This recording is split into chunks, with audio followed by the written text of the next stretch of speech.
Welcome back to the best division in football with Awthentik and the Beard, presented by All or Nothing Studios. What's up, team? Thanks for tuning in to our Thursday night preview show. We're going to do our previews and our picks tonight for all the upcoming NFC East games. We do have one interdivision game, so there's only 3 games total. It's going to be a quick night, quick show. Get you guys out of here early to go to bed. We're going to say what's up to the fellas. The Beard, I saw you posting some nice pieces today on your open account, bro. What you got going for us? Yeah, buddy. Just, trying to get back into the swing of things of being a little bit more active with some of the stuff on over the years. It actually helped. Yesterday I posted a piece and then it sold the same day that I posted on Instagram. So just kind of, trying to get back in the swing of things and being a little bit more consistent on that. Life is busy. So it is kind of crazy to try and find time to do, be a full-time reseller and content creator. The time just gets away. So, but I'm stoked, it is, Redskins, or excuse me. Listen, so the worst part about the name thing, besides the fight song, is I started realizing, when I was typing out today, I'm so used to, because, we do Giants and Washington football team, that's our thing. We go to that game every year. And so every time I wanted to type today about this game, I typed Redskins, and I was just and when I use the name, it doesn't bother me necessarily, just not being able to say Redskins as much as having to say the Washington football team, because it just doesn't, there's no ring to it. There's no nothing. I wish I had a name. So you think the mistakes will go away when we have an official name? I do. Yeah, I think it'll be a lot easier to say Red Tails, Red Hawks, Red Wolves, whatever it is, just because it has, if they stick with red in the beginning, which is I'm assuming they're going to do, even though none of our colors are red. It's just crazy. So, yeah, I'm just trying to get used to that. I'm stoked for this week. Awthentik, man. If you ask me, this is our Super Bowl week at the best division of football, man. How you feeling? Your G-men are gelling a little bit. How's your week been? Week's been good, man. This is definitely the Super Bowl of the NFC East, or maybe the NFC East championship game here. We're going to see y'all in a couple of weeks too, man. But shout out to everybody who's normally at the tailgate when we do these games here down in Washington, even though this one is away at New York. We're going to be going live on Sunday for the Redskins, or for the Washington football team versus my New York Giants. So make sure you tune in. We're going to tap in a lot of fans, a lot of homies we're going to bring in on the stream. And it's just very laid-back vibes, just kind of a what we'll call a virtual tailgate, if you will. I like that. It's going to be so much fun. I'm so stoked for that. I can't even explain it in words.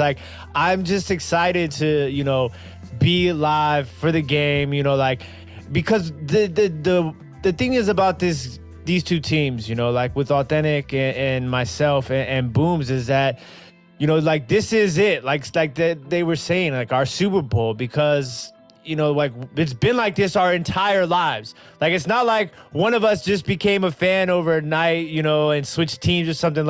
Ever since we were little kids, Awthentik was a Giants fan. I've been a Redskins fan. Scotty Boomz has been a Redskins fan. So it's just this game means a lot to us. And prior to this season, I want to say we've been to the Redskins-Giants game here 12 years in a row.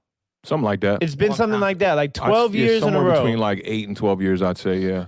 And No so like, arrests, and, no and broken even nose. this year, you know, it was my first year, like not having a job, like, you know, just working for myself 100%. I was like, about to say, you got to clear that up. He's like, not having a job, I'm unemployed. like, you know, like not being self-employed. That boy And I was grinding. like, man, this is good a year. Like we can bring the show on the road to New York this time. And then it's just like we kind of lost all those opportunities. But like, so yeah, I'm really excited for this opportunity to like bring our energy on game day of this matchup to everybody across YouTube, Periscope, Twitch, Facebook. I think it's just going to be one of these events that, you know, is going to be one for the ages, and I'm really excited about it. I do want to say a couple of shout outs to some of the people in the chat because I almost forgot last time, you know. Shout out Kevin Homewood. Papa Homewood, how you doing, brother? My man Cernock is in the building. What's good, Cernock? How you doing, brother? David is here, and he says rivalry week. Yes, and sir. it is. You see, I got my Giants Washington football team rivalry shirt on. So shout out to David for stopping by in the chat. Mama Homewood is in the building. How are you doing tonight, My ma'am? Dukes, what's up? What's up? What's up? Day one, Benny, what's going on, brother? How you doing, B, what up, man? B? Thank What you up? for joining us as always. And Kelly, who is popping in for a few minutes before karate practice. Oh, about to Maybe get getting down. New belt today. Maybe going for the purple. Maybe. Wax on, wax off. They Danielson. said this is the Trevor Lawrence Bowl. It's crazy. It might not be wrong with that, unfortunately, but he might not be wrong. Man, PJ's so PJ's in the building, says it's Liddy. What's going on? what's up, brother? Gretzel is here. Thank you, Gretzel, for answering that question for David about what I'd resell. So we are stoked to have everybody in the building. I see some new people. I see some old people. Bluegrass Picker, what's going on, Anthony? Thanks for joining us as What's always. up, man? What's up? Simon Something, Coleman. Too bad this game isn't nationally televised. It's hard to be a Giants fan and live in Texas. Hey, We gotta bring this community- NFLBite.com. That's all I'm going to say. Let's bring this community together. If you're in the chat right now, tell me what city you're watching us from, because I'm trying to get the demographics on this. So even if you're in the DMV, let me know where you're tuning in to Authentic in the Beard. We want to hear from you. We want to see where you're representing right now. Yeah, and then Simon, tune in. We're on Sunday, man. We'll give you all the highs and lows of the game we possibly can, man. It'll be a fun time, buddy. Always a good time. Hey, Scotty, man, speaking of the week, man, I just want to throw this in there real quick, man. Last night I was on Cop Pizzle's channel for the second time, man. Had an awesome time, man. Chopped it up with another fellow Giants fan I got to meet. His name is Sneaky G, man. I definitely recommend following him on Instagram, Twitter, and everything. He's just sneaky, like I'm sneaky in the cut. Sneaky G, man. Awesome conversation. If you get a chance, go check us out on Cop Pizzle's channel. If you don't know Cop Pizzle, man, I swear he's like the OG of this YouTube and stuff, man. He started his channel back in like 2006. He's one of the first people that I started watching on here, man. So I'm a fan, and to be able to be on that show last night was straight love. Gave us a little bit of game on this YouTube stuff, man, and it was just a hell of a time, man. Just wanted to throw that out there. It's I'm a gonna go ahead. thing. Look at these Yeah. people. Look where all these people are at. This is crazy. PJ's up in Boston. Kelly is in Houston or by Houston. David's in Chicago. Wheaton in the house. Cernock is in Martinsburg. And then Wheaton, our hometown. And Simon's checking in from San Antonio. Bluegrass Pickers checking in from the Ozark. Springfield, Missouri. Hey. Ozark Mountains. And my man Jimmy in the building. What's going on, Jim Bob? How you doing, brother? He's checking in from Clarion, Pennsylvania, an hour north of the best city in the world, Pittsburgh.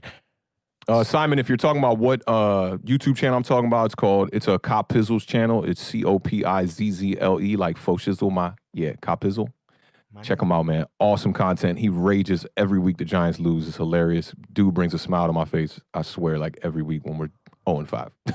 Man, smiles are underrated, baby. It's all about smiles and cries. Especially when you're losing like the New York Football Giants are, man. It's been bad. It's been bad. This might be a good week for you then. Talking about picks, every Thursday we do pick the NFC East games. Just to give you guys a quick recap on how the season's going. Authentic had himself a beautiful week last week. He was 3-2. The Beard was also 3-2. They're tied for 13-11 on the season. I had a terrible week. I was 1-4, so I'm back down in third place again, sitting at 11-13. So these guys are over 500. I'm not having a great year picking. I don't know what it is. Maybe it's because I'm too focused on keeping these guys together and in line. All right, the first preview we're going to talk about tonight, it's the Philadelphia Eagles. The 1-3-1 Philadelphia Eagles. They get no reprieve this week after falling to Pittsburgh in Week 5. They're hosting Lamar Jackson and the Baltimore Ravens. We've talked a lot about this Ravens offense. It's kind of wild. They're 31st in the league in passing yards per game, only 179.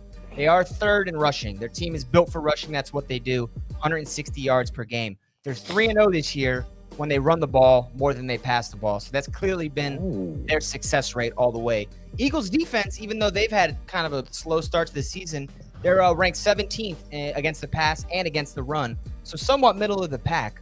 If you ask me, the big game, the DNs, Josh Sweat and Brandon Graham, they have 3 sacks apiece for Philadelphia. But in this game, it's probably going to be more of a containment type strategy as opposed to an attacking type strategy when you got a guy like Lamar Jackson back there who can, shake you out of your boots and run for 80-yard touchdowns. Awthentik, man. We had 2 more interceptions from Carson Wentz. It's becoming a weekly thing for this guy, and that's not even an exaggeration. What would be your game plan if you're Doug Peterson to try to attack this Ravens defense and maybe keep the offense off the field?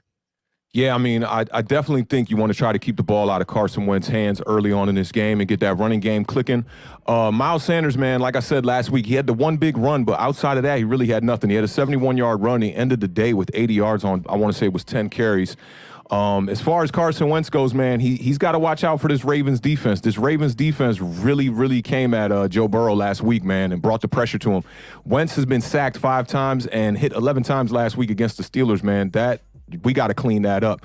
And I think that's one of the direct problems when it comes to Carson Wentz with the problems that he's seeing right now, quarterback, because I think everybody knows in that 13-game season that he played where they ended up going to the Super Bowl, Carson Wentz is a baller, man. He's a dude that can definitely play. I think he's got the skill set to be able to win. It's similar to Cam Newton, if you ask me. When Cam Newton was struggling, people were questioning if Cam Newton was done, and I really don't think that's the case. But the Eagles just got to clean it up, man. They've allowed 19 sacks in 5 games this year. That's 30th in the NFL right there. And the Ravens are coming off a game where they just sacked Joe Burrow 7 times. I don't know if y'all saw how he was getting hit. Joe Burrow was getting laid out all day. I mean, some of that pressure was getting past him where the tackles would push them to the outside and defensive ends would just come barreling down on him, where he couldn't even see him. He was getting blindsided all day. He got hit 15 times on top of the 7 sacks. So, I mean, they're going to have to clean that up if they want to see some success against this Ravens defense. I got the Ravens in this game just like everybody else got the Ravens in this game. I'm going to keep it 100. But Philadelphia, the kind of team that could sneaky, get an upset here, man, if they can play and get things going on all cylinders. The kid from Dominion, I want to say it is, Fulgham. Yep. Been balling out, man. I saw you picked him up. Joe, I scooped him up quick, and somebody dropped Jimmy Graham, and I'm going after him, too. I'm 4th on the waivers on that one, hoping to pick that up as well. Carson Wentz, man, the struggles have continued. You got 9 interceptions on the year right now. 2 of them came against Pittsburgh, and I really wanted to do my due diligence to see how these interceptions happened. One of the interceptions was to Zach Ertz on a play where he got blown up by the outside linebacker off the line. He was about 3 yards down the field. Carson Wentz didn't see that, and it just completely threw off the timing. Carson Wentz threw it up the field for like a seam route where Zach Ertz went inside. Easy interception. And the other one was on 4th and 20, man. So it's like, that was the Hail Mary at the end of the game. Yeah, it's like, okay, yeah, Carson Wentz had his best game of the year last week. I'll stand on that. I think he played well last week. I think it's just about cleaning up, the little things with that team. And the coach has got to put them in better positions, I mean, like, now you got a couple wide receivers who can catch the ball. This kid Ward's been catching the ball all week. I might scoop him up too. And Fulgham's been having games. I think Fulgham had 2 touchdowns last week. Actually had 1 touchdown last week, 152 yards on 10 catches, 13 targets, which is just, that's what you want to see. He's their leading receiver now. Like, statistically wise, he's the leading receiver for the Philadelphia And I think Eagles. I read something where the Eagles are getting back either Deshaun Jackson or Alshon Jeffries. I can't remember which one it was. It was early in the day when I saw the news. Back for this weekend? I think they're getting him back for this week, so that should help out. This might be, if not an upset, you're going to take that plus 7.5 maybe. Yeah, man. I mean, the thing about the Ravens is they've played pretty much perfect football this year, minus the Kansas City Chiefs game where they, didn't really show up in that game. Lamar Jackson is coming off a subpar performance as well. He was 19 of 37. That don't even sound right for 180 yards. Did have 2 touchdowns. That's pretty solid with 1 interception, but he was averaging 4.9 yards per attempt, and that's pretty garbage right there. But on this year, he's got 9 touchdowns, 2 interceptions. So I don't think we should expect a bad game from Lamar Jackson. You should see this Ravens rushing attack really go at Philadelphia. Ravens are averaging 5.6 yards per carry this year, and last week against the Bengals, they had 6.7 yards per carry, 24 carries for 161 yards. So I'm looking at them just pounding the rock this week. Hopefully they can get an early lead, go up by 2 scores, and Philly's out of that. And, New York Giants and a Washington football team are battling it out for victory to get us one step closer in the NFC East. It's wild. Before I just wanted to touch on the running game. It's like there's so many running backs over there, because Gus Edwards is getting touches, J.K. Dobbins, Mark Ingram. I picked up Mark Ingram on the waiver wire today. Somebody dropped Mark Ingram. In which league? In our league? In Troy's league. In the league that me and Boomz. That Troy league, they be making some wild moves me over and there. Boomz, that league we're in. Somebody dropped Mark Ingram. Is he having a bad year? Because he's a beast. He just had a good game last week. Yeah, he's just not. I mean, they're sharing the ball over there. Right. I mean, it's crazy because it's awesome when you have Lamar Jackson as your every down lightning. You can bring in a thunder back and just rotate 3 guys so they're always fresh. I mean, it's a rushing attack that can't be stopped on. And Facts. Lamar Jackson actually has the most rushing yards of anybody on the team right now. Yeah, and it's wild. Gus Edwards was getting the majority of the carries, and I picked up Gus Edwards like 2 weeks ago, hoping that maybe he could bring a spark to my running game on my fantasy team because my running backs are definitely lacking. I scooped up the kid Jackson from the Chargers. He did pretty decent for me last week, got me 10 points. The other kid for the Chargers, the rookie out of UCLA that I was high on in the first couple weeks, Joshua Kelly. He's at the bottom of the league as far as average yards per carry. So I've kind of abandoned him.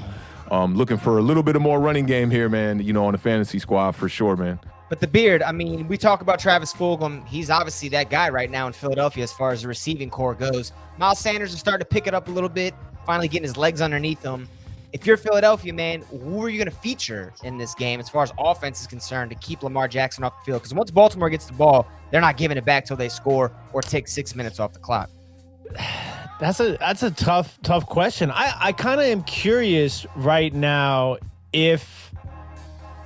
what's the most carries Miles Sanders has ever had in one game in his career? Because if you really think about it, he's always been like a split. They've always been like on a split back sort of situation in Philadelphia, and he does a lot. He does a lot out of the backfield receiving.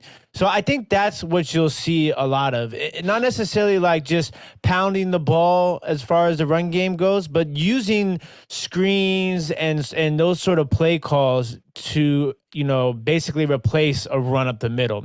Like it's kind of like that passing running game is what they would have to use. Oh yeah, the old run and shoot vibe. Yeah, to kind of, keep them off the field.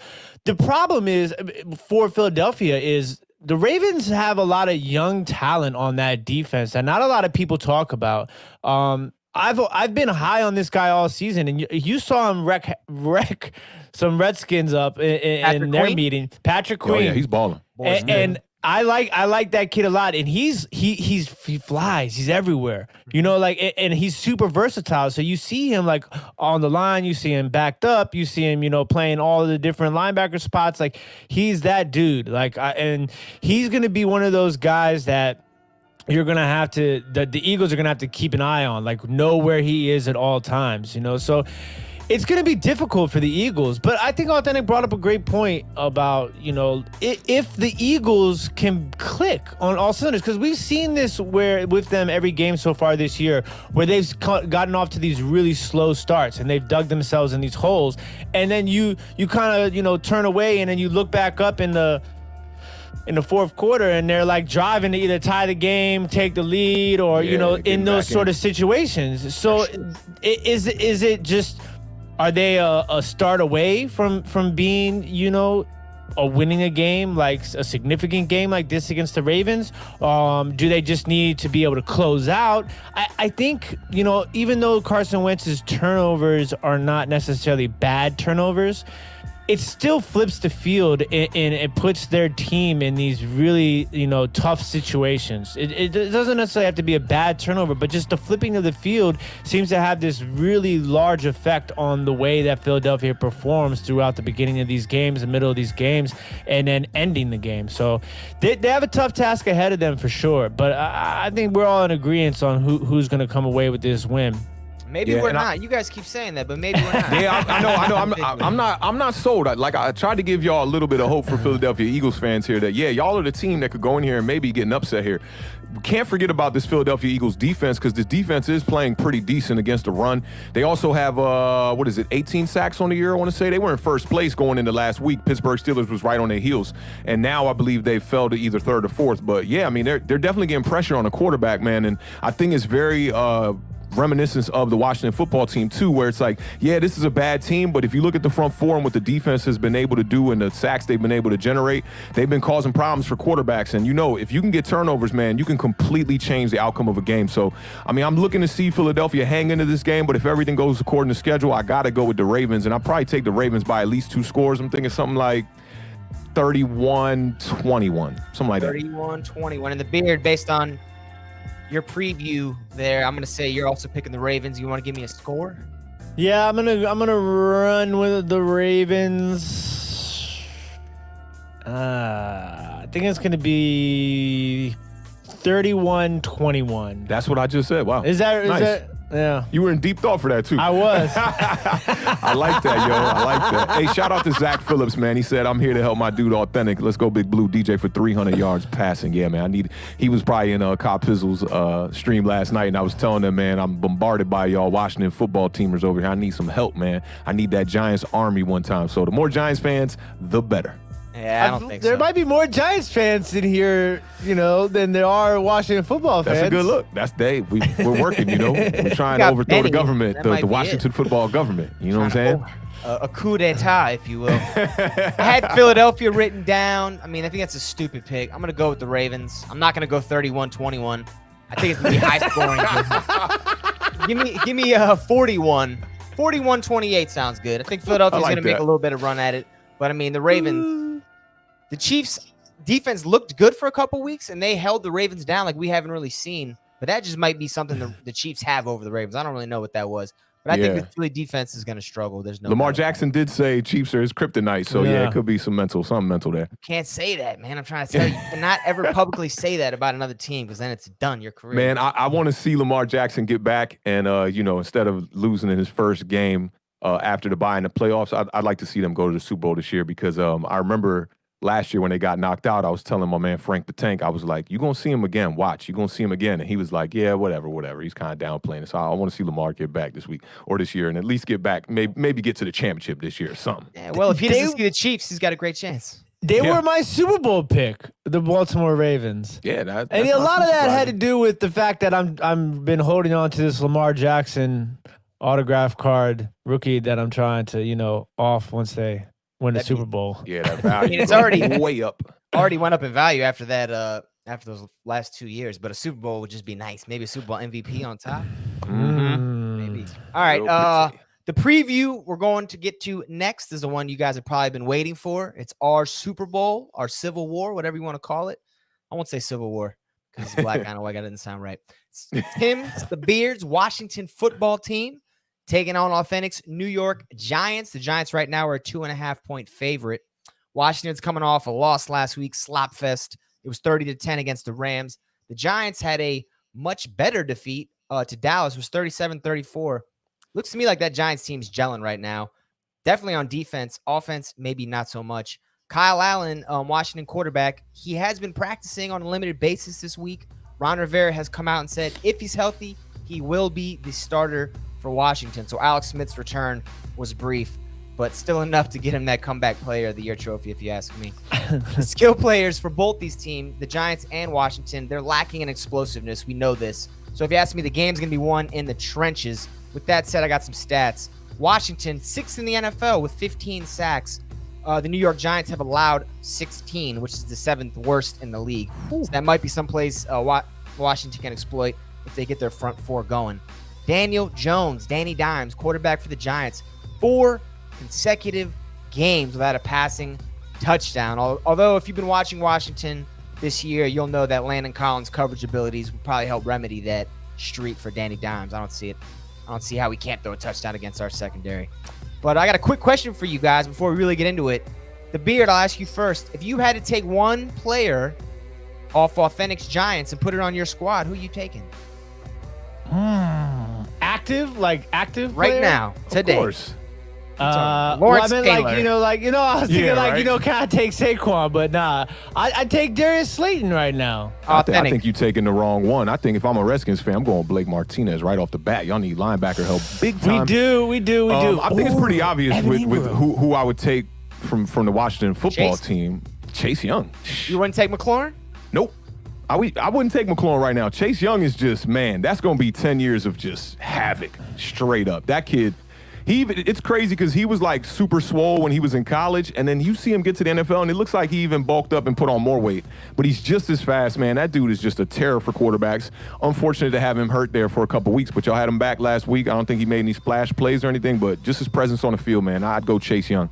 He had one big tackle for loss, but he didn't have any sacks. I mean, you're right, though. The boy's a beast. There's no doubt. I know you guys got a lot to spill in this game. I'm going to kind of leave it to you. Yeah, a little shit. Authentic, let me lead into you, though, with one quick question, and then you're going to take it away. Lorenzo Carter, star linebacker for the Giants, blew his Achilles out. He's out for the season. We know linebacker's actually been a decent spot for you guys. Do you see anybody individually stepping up in that spot, or just kind of the guys all raising their game up to replace what's been a big piece for you guys?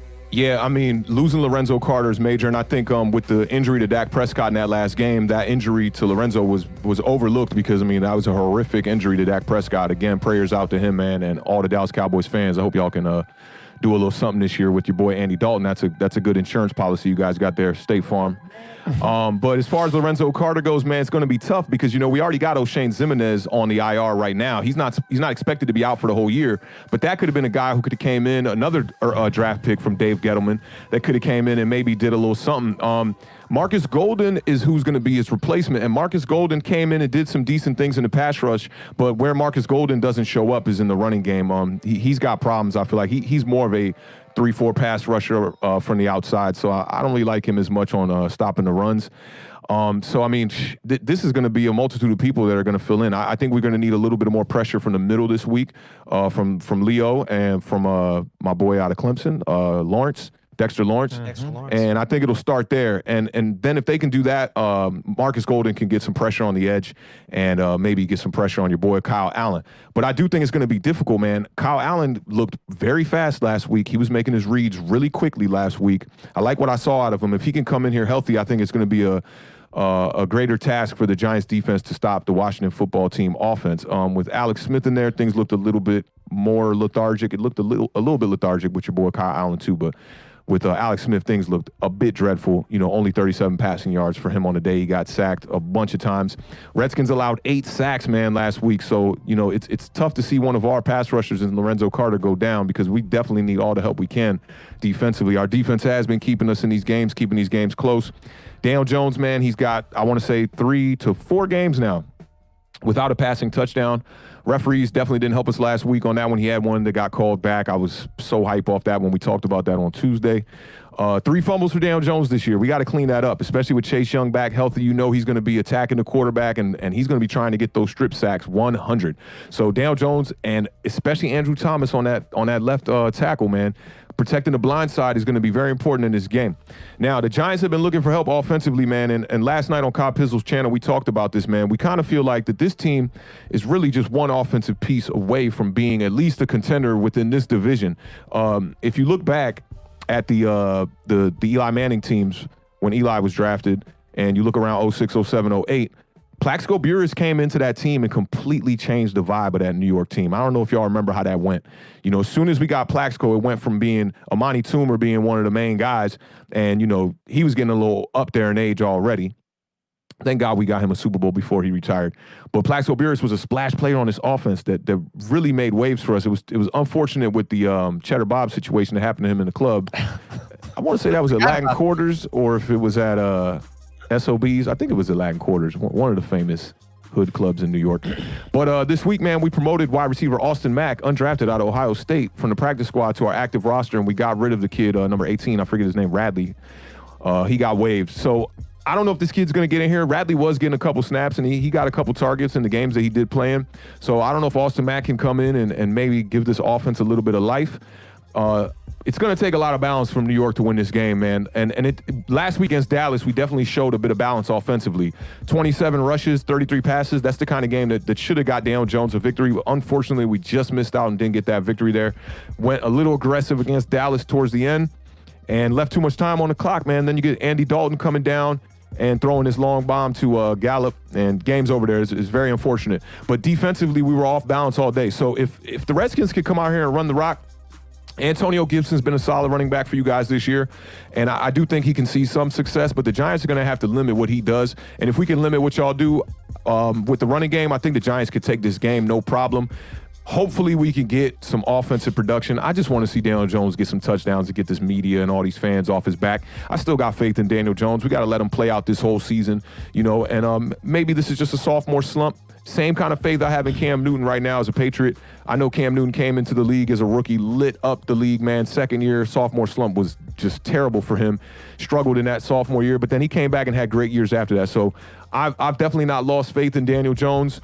Right now, it's looking like Andy Dalton might be the best quarterback in the NFC East because we got all these bums playing, him or Carson Wentz. That's kind of crazy to think about, but you're probably 100% right. It is crazy to think about, man. But I do think Daniel Jones can come out here, and if there's a team that he can really bounce back and get a W against, I think the Washington football team is that team, man.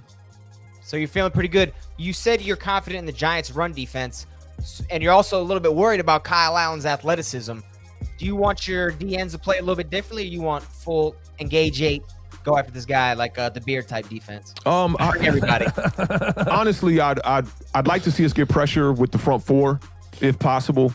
It's going to start with stopping that run, because if we stop the run and we can get a lead in this game, then we'll know that the Redskins, the Washington football team, will have to pass the ball more, and we can just pin our ears back and go after the quarterback. And he's a young guy. I know pressure is going to disrupt what he's going to be trying to do here, but we got to watch out, man. Kyle Allen is very shifty. You saw him making plays out there when he was, healthy before he got knocked out by Jalen Ramsey. His touchdown run that he had in the corner, that was a great run by him. Showed his speed on that play with people barreling down on him.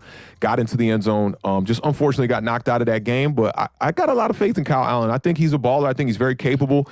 And I'd put him right in that class of the Andy Daltons, like right at this moment right now.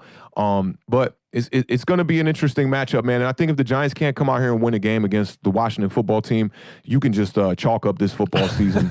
I don't care how many teams are losing in the NFC East. If we can't win this game, because we should have won this game last week against Dallas to really keep us in the mix, this is definitely a must-win for both teams, I'd say, man. And maybe all the rest of the games for the next 4 weeks here are going to be must-wins for all teams in the NFC East, minus the Philadelphia Eagles there, because I know they're going into Baltimore thinking they're going to get a loss there. So the Beard, like when Awthentik's talking about Kyle Allen and feeling pretty good about it, I'm seeing your face, and with that Colonel Mustard mustache, I can't really decipher what you're trying to do. But it looked to me like you were kind of smirking, like maybe you don't feel that confident. On Tuesday, it sounded to me like maybe you liked Kyle Allen's performance. How do you feel coming up against the Giants defense, which is playing better than expected? No, well, this is the thing, okay? Everybody knows by now, if you watch this podcast, that I'm a Haskins guy, right? So I have been working myself up to, warming up to the fact that I have to realize that Kyle Allen is our quarterback right now. So I am trying to continuously think positive. And Awthentik made a lot of good points about, the difference in Kyle Allen's maneuvering in the pocket is one of the biggest things I think I noticed in the limited action that we saw him in last week.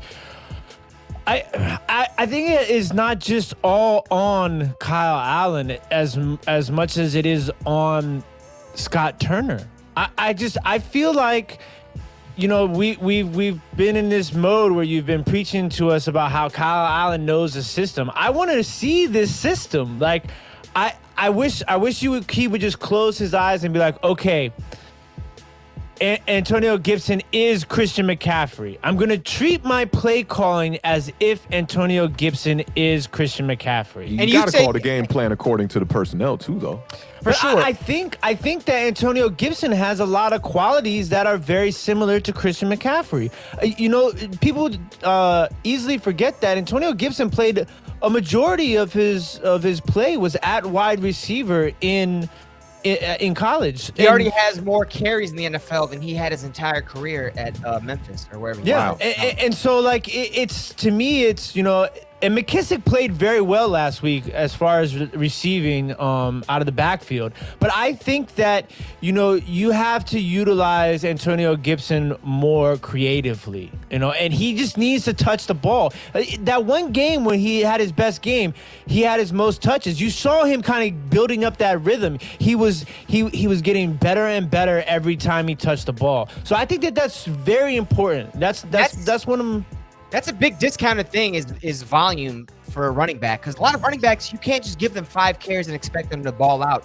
They need to get in the flow of the game. They got to get hit a couple times, get their legs moving, and then after their 15th, 16th, 17th carry, now they're ready to run people over that they've been tiring out all game. And no one really talks about that anymore, and that's discounted when you have a running back by committee. But it sounds like you got a lot of confidence in Gibson. You want to see this guy get 20 carries, 5 passing targets? Well, I mean, I wouldn't even. I mean, 20 carries it would be great, but I wouldn't be mad at 15, 25 touches in total between a lot. That's a running lot the ball in today's and NFL. catching the ball. It is, but I feel like we should make it a mission to run the offense through Antonio Gibson. I just think that he has the potential for a big play. And I feel like if you run the game plan through him, it opens the door up a little bit more for Terry McLaurin. Because right now, most defenses are going to be keen in on Terry McLaurin. And he has proven that it doesn't matter, that he can still make plays even when the defense is basically game planning around stopping Terry McLaurin. Yeah. And the other thing is that I think is super important, PJ brought up the no line, is that we were talking about this a little bit before we went on the air today, is that in practice today for the Washington football team, the lineman that we drafted, Sadiq Charles, who we basically, in my opinion, and I think a lot of writers and analysts in this area believed that we were picking to be the replacement for Trent Williams down the line and playing left tackle, and that's Sadiq Charles. And today he was practicing at guard. I think they're finally going to pull the plug on the Wes Martin project.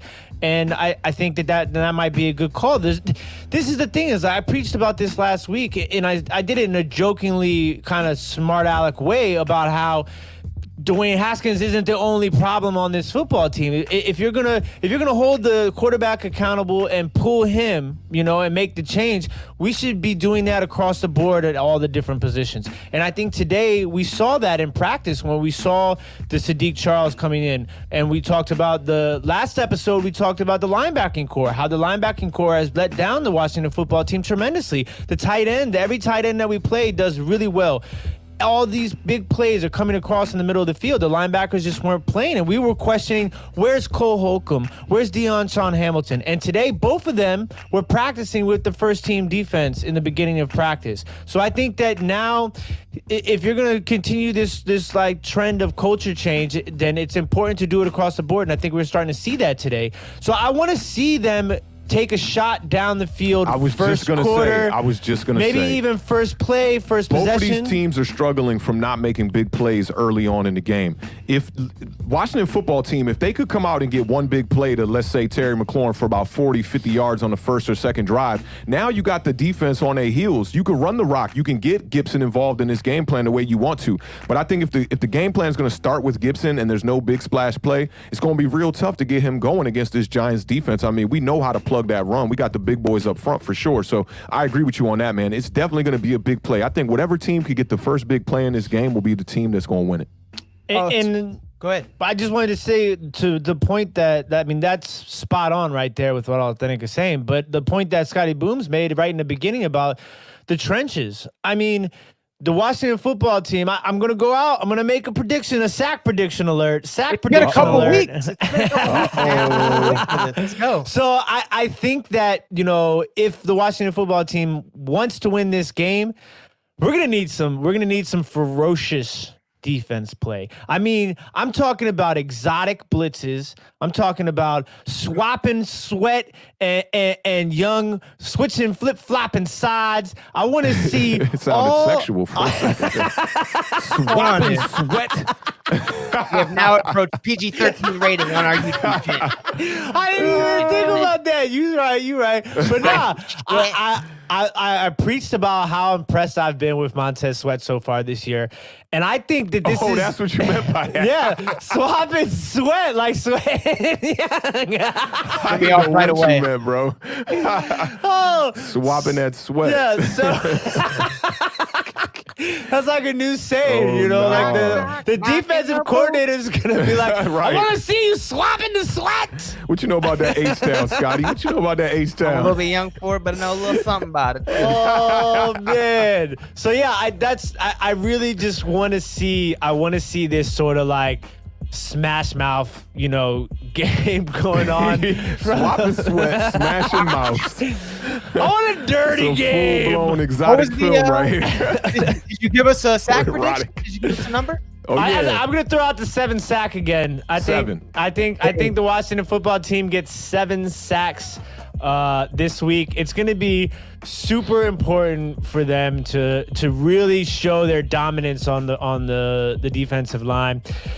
And we'll see because, it's interesting. You guys have brought up so many good points from the beginning of the show to right now. And it's just like I almost called him Landry. Landon Collins. Landry Collins. I almost called him Landry because I'm just thinking, like Same Landry. problem, bro. Same problem. So we're going. Exactly. We swapping Sweat.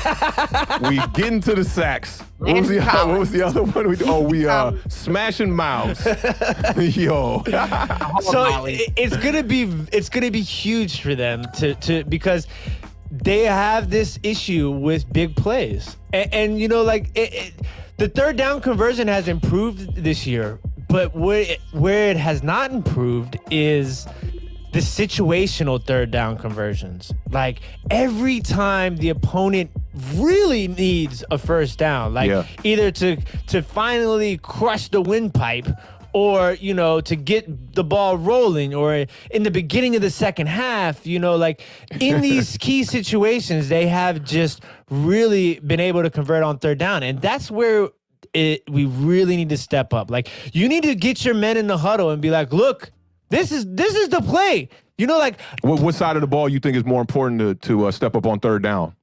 The Washington football team, it doesn't matter offense, defense, but specifically in this moment, I'm referring to the defensive side of the ball. Yeah, it's just I feel like I know Chase Young has this potential, and I want to see it a little bit more, right? Like, in the huddle, I want like slow motion pan. I want some of that that music playing in the background, and I want him to give these guys that speech that if you have to grab somebody by the collar and let them know, like, look, this is we need that's what I want. It's a big play, yeah. And I feel like this game, it means so much, which is crazy to think about a 1-4 team and an 0-5 team, but it really, this is for bragging rights, man. It's just even more so than bragging rights. Awthentik in the beard, bro, and for 3 weeks, Super I get Bowl. to talk mine. You know what I'm saying? If my Giants can get this dub, I mean, I think that the Giants are the team that y'all could get it clicking on third down against, especially defensively.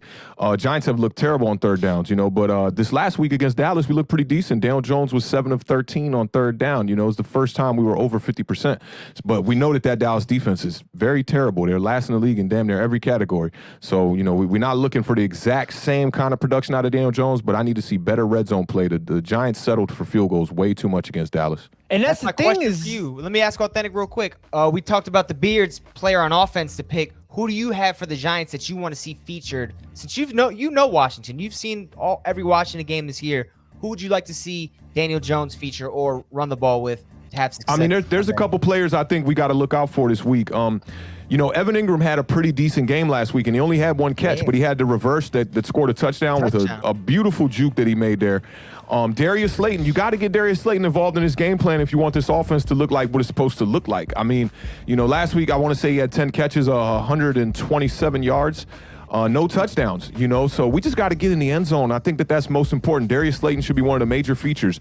I also saw my homie from Big Blue Unbiased. I forget my homie's name, but he does some really good commentary on PFF stuff and just like situational football. And he was, pretty down on Devonta Freeman, talking about Devonta Freeman is averaging the lowest yards per carry this year of any starting running back, which is kind of crazy. Back though, right? And that's what I was saying to Tim off air. I was saying, yeah, you kind of jumping the gun there just a little bit because he's only played a few games, but I've watched these games, and I think that the Washington football team and the Giants rushing attack is very, very similar. It's like all you need is positive yards so that your quarterback can start to get things clicking. We saw it with Devonta Freeman last week. I feel like every run that he got on first down, he got positive yards. And I talked about that. Daniel Jones looking at 2nd and 8, 2nd and 7 is a lot better than looking at 2nd and 14, 2nd and 12, things like that. You got manageable 2nd and 3rd downs. And when you do get the long run on first down, let's say you can get 7 or 8 yards on first down, then you know what can happen when you got 2nd and 2, you can call any play in your playbook. You can go play action, you can go deep, you can take a shot,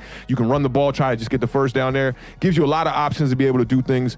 I think that is one of the main keys to the Giants getting a victory here underneath this Jason Garrett offense, because we need that. Jason Garrett is very used to Ezekiel Elliott getting positive yards. Devonta Freeman has come in, done a fantastic job. He's a player that I think that we not only should look out for this season, but I think the Giants should maybe try to bring him back in because I think he's got a lot of gas left in his tank, man. He's been running really good this year, straightforward. I was telling Tim off air, too, that I like his bruiser gang kind of style of running. This year, it seems like he didn't have that in his game in Atlanta. He was more of a shifty kind of style back. I compared him to CMC, where he was tough, but he was still shifty. And this year with the Giants, I've just been seeing downhill running. Love what I'm seeing out of him. The pairing with Wayne Gallman. Gallman's nice, man. Gallman's averaging like 7 yards a carry, right? Yeah, and he had that big 50-yard run that one game, which definitely upped the average, which is good for him. But when he comes in the game, he's a solid back. He's getting big runs for us. So I'm liking what I'm seeing out of them too. This is going to be a good test against a pretty good defense here in Washington to see what we can really do with this running game, because I do think it's going to start with the running game. I hope to see Jason Garrett come out here and do some of the things that he did last week and run similar plays. We saw the reverse. We even saw a flea flicker that looked like it wasn't going to work. Daniel Jones rolled out, hit Darius Slayton on the sideline for an amazing pass and catch. I like what I'm seeing out of Daniel Jones on 3rd down. The kid, I said this on Kyle Pizzle's show last night, and I actually posted the clip to my Instagram this morning. I just want to see Daniel Jones get the snap, drop back, 5 steps, bing, right across the middle. Timing. I'm sick of seeing plays break down and seeing him make the play after it's broken down. A big thing I've noticed about Daniel Jones, you were just saying that what you need is touchdowns, and that's obviously been what they've been lacking in the Giants offense, and Daniel Jones in particular. Eli Manning, they have very similar styles. They look the same. Their drop backs the same. They both got similar arms. Accuracy issues sometimes, but other times they can really put it on a dime. But Eli Manning, when they needed that 3rd down or like that red zone, he would always get that touchdown. And that was one of the things that Giants fans loved him for, because he wasn't necessarily like a Hall of Fame amazing type quarterback, but he always got it done when they needed it. And Danny Dimes hasn't really showed that yet. Yeah, Eli Manning, one of the most clutch players I feel like in NFL history. I might be biased, but his playoff run was ridiculous. I mean, I think it was 1 interception, 7 touchdowns, over like 2,000 yards, I want to say, in the playoffs. Maybe it's 1,000. I could be wrong on that. But Eli Manning, he's just been super clutch. And there's two things. There's 2 things that Eli Manning has that Daniel Jones doesn't have. It's right here, and it's right here. Those are the 2 things. And he's got 2 rings, too. Can't forget about them 2 rings. All right, so we already got the Beard 7-sack prediction. Do you guys got anything you want to add before we get to our picks?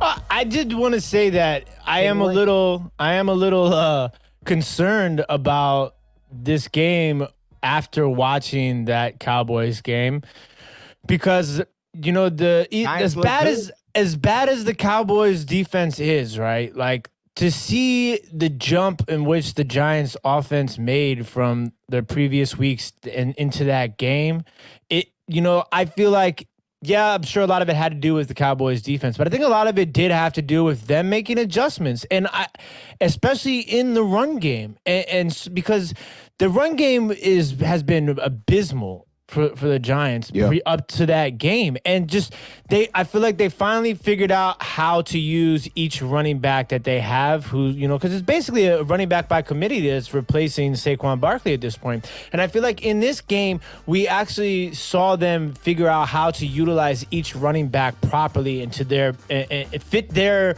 running style with their play calling at the right time. And I think that that's going to be a huge thing for the Washington football team. They're going to have to really, it's not just about getting to the quarterback. It's going to be about stopping that run, because in order to get to the quarterback, you have to be able to stop the run first. Facts. If you're not stopping the run, there's not going to be many opportunities for you to get to the quarterback as far as them passing the ball a lot. So I think that's going to be a huge point. And you there. watched the game with me, and the running game does look like it's clicking. And I'm one that's like, okay, I know that a lot of people are looking at these quarterbacks in the NFL, Russell Wilson's, Patrick Mahomes, Lamar Jackson's. It's flashy as hell, and it looks damn good, right? But I still think that running backs and defense win you football games. And if you look at the game against the Cowboys with the Giants there, the Giants ran the ball pretty decent. But look at how the Cowboys ended up beating us. I talked about this on Tuesday. They were down 17-3, and they still relied on Zeke that whole drive. They got the Giants off balance with the run, and then when they passed it, it was like no one was near these wide receivers. The separation was amazing because of what they did with the run. Even with the score 34-31 there late, when they were pushing, trying to get a field goal to tie the game up, they relied on the run. Dak Prescott gets knocked out the game. Ezekiel Elliott's in the game. He averaged 4.6 yards per carry in that game, and to me, Ezekiel Elliott is the reason why they won that game. And I did want to break down, I had this in my notes, and I don't know why it's not here, but I wanted to break down Ezekiel Elliott's year. He's really only had one bad game. He had the one bad game where he averaged 2.7 yards per carry. I forget which game it was. I want to say it was against the Browns. But other than that, Zeke has been averaging over 4 yards a carry in every game. He already has 6 total touchdowns at running back. I mean, this is a fantastic year. He's on pace for 1,000 yards already, and we're seeing Zeke in the passing game. I mean, he has a receiving touchdown as well. So for me, it's all about that running game. When the Giants played the Cowboys, we averaged 3.3 yards a carry, and Tim talked about it. It looked good, but 3.3 yards a carry is, you want a little bit more out of that to be able to rely on the run to win games. And when I say a little bit more, kind of like 4.3 yards a carry, which is what they averaged as a Cowboys unit, beating us in that game last week and just barely notching out the Giants. I mean, I think that this game's definitely going to come down to the run. And then once we get the run clicking, or if the Washington football team gets the run clicking, then you can look to see what the quarterback's going to do in this game. So let me ask a quick question based upon that stat. So doesn't a sack count as rushing yards, right? Passing yards. Negative passing yards. Yeah, it's negative passing yards when you get sacked. Yeah. Okay. Well, that's why y'all's statistics look so crazy last week with the 2 quarterbacks, because every time they got sacked with the 8 sacks, they took it away from their passing yards. Which I don't know if it's always been like that. Yeah, because I was like, I'm wondering if do those like, Daniel Jones, like 1 yard scramble, getting out of dodge sort of situations, really mess with that sort of stat as no, if you go and just look at Devonta Freeman, his average wasn't that high. Got it. And I don't even think he clipped 70 yards. Yeah. But it looked good. I'm cool with the running game doing that. Like, I'm cool with Devonta Freeman getting 60 yards, and just as long as it's positive yards on 1st and 2nd down, I'm all good with that, because we want this ball. We want it in Daniel Jones' hands. I want Daniel Jones to be able to excel and win games. He had it set up. Perfect alley-oop for him last game there against the Cowboys, 34-34 with about 1:50 left on the clock. And he showed you that he don't run a 2-minute drill like Eli Manning, but, with practice, maybe he can get better at that. I don't remember Eli Manning coming into the league and just lighting things up. And I talked about it, man. The Giants need that one guy. I don't know if it's at wide receiver or not, which I'm leaning towards it being at wide receiver, because Golden Tate has just been very average this year. And I didn't really like the signing of Golden Tate. I was trying to convince myself in the offseason. I was trying to, see some room for him in this offense, but I feel like him and Sterling Shepard are pretty much the same exact wide receiver. We need a big target out there. So with the elevation of Austin Mack from the practice squad, I want to see him get out there and get some plays, man, and just see what he can do, and maybe he can aid this offense just a little bit, because like I said, man, I think it just could be one guy could make this offense completely click. If you get a guy like Plaxico Burress who can get a safety that has to be over the top on every play, Darius Slayton's going to look even better. Am I tripping, or was Austin Mack the #1 at Ohio State when McLaurin was there? I'm not sure. You watch more college ball than me. What's that? Paris Campbell. What's up with Paris Campbell? He's hurt. Okay, I forgot. He was number 17 in college, right? Something like that. I think he was 17. But Austin Mack was there with McLaurin, though, right? This is Austin Mack's second year. Or is this his I know first McLaurin was like second, I think third Austin Mack's a receiver. rookie. which is crazy. Yeah, McLaurin was the third receiver. I can never remember who the other two receivers were ahead of him. Like I think about it all the time, and I can never remember it. You got to give the Washington scouting department some credit for that pick, though, because everyone's kind of like Terry McLaurin, like who is this cat? And Darius Slayton too. You know, late what was he, a third, fourth round pick, fifth round pick? You know what I mean? So it's like, yeah, that's why I got to commend Dave Gettleman on a certain couple of moves because he's missed on a lot of moves, but you know, there's a couple there that are splash plays. And as far as Austin Mack, he was undrafted in this draft this year. Okay. So he was there when McLaurin was there then, for sure. Mm-hmm. For sure. We got to talk about Dwayne Haskins real quick. We know that he wasn't at the game on Sunday because he had like a stomach virus. And then he also wasn't in the building, I believe, 2 days this week because of some other undisclosed illness or something. I have the information on that. Well, go ahead and fill us in. And I also have to ask you, is this relationship fractured beyond repair? So this is the situation. He has some sort of like GI, like really bad GI infection. And so he came to I feel you. Look, I'm just giving you the report, the news, the facts. Okay.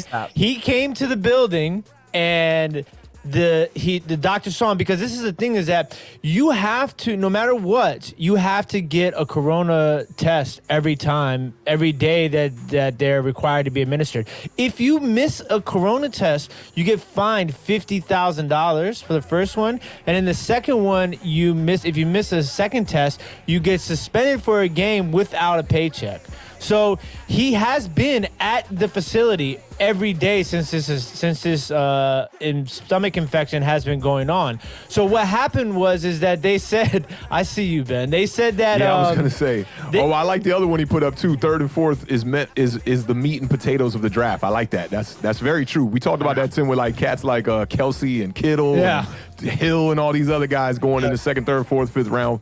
So he showed up to the stadium and, he was like, I'm not, I got something's wrong with me. I'm sick. So he saw the doctors. He took his corona test and they sent him home. Because the thing is that you're not in right now. If you notice, there's another player on the Washington football team that also has the same issue. And then Odell Beckham also got sent home today. So there's some swirling conspiracies, obviously, that people are saying that this is the new way of people saying that they're testing positive, but I think that that's a little crazy. But the fact is that what they're trying to do is like if anybody is showing any sort of illness signs, they're not keeping them around in the facilities. It's not like he's like, been partying for 3 nights straight, and he's like, oh man, I can't go to work. I'm all yayed out. Like, wouldn't doubt it with the Washington football team, young. I used to see them Bamas out at the club all the time. Clem Portis, man, Santana back in the day. All them fools used to be out at the club. Granted that we in this quarantine vibe, but you know how these dudes is. You saw DeAndre Baker with the Giants.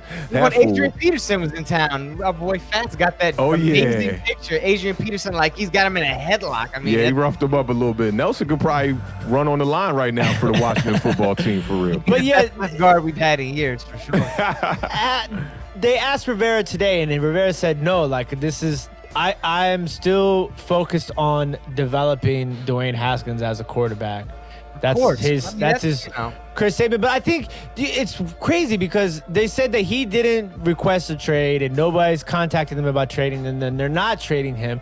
But it's like they've already completely devalued his trade value by like these leaks of him not like showing up on time and not staying late, and his work ethic. His play doesn't give him any leadway for a trade right now. And Daniel Jones is in that same boat. Like Giants can't trade Daniel Jones right now if they wanted to. You saw what happened with Le'Veon Bell. They had to just release him and just let him go because he ain't been playing well. He's been hurt the whole time. Ain't nobody gonna pick up no contract like that. Hey, we'll give you a 3rd round pick for Daniel Jones right now, bro. Hey, the Giants might take that. What's up, man? Let's make a deal. I posted this on my Twitter the other day. My Google feed was like, Giants are seeing more confidence in Daniel Jones at the top, but then it was like mock draft. Trevor goes to New York Giants. And I looked at it and it was like the Giants trading for a 3rd round pick, Daniel Jones and a 3rd round pick to get that first pick, I think from the Jets, I believe it was, to be able to draft Mr. Lawrence. You don't want any part of that, I'm sure, right? I'm not hot. I mean, who's the last? I like Danny. I like Daniel Jones, bro. I'm not afraid to say it. I like Daniel Jones. I like Daniel Jones too, but who's the last first number one draft pick to ball out.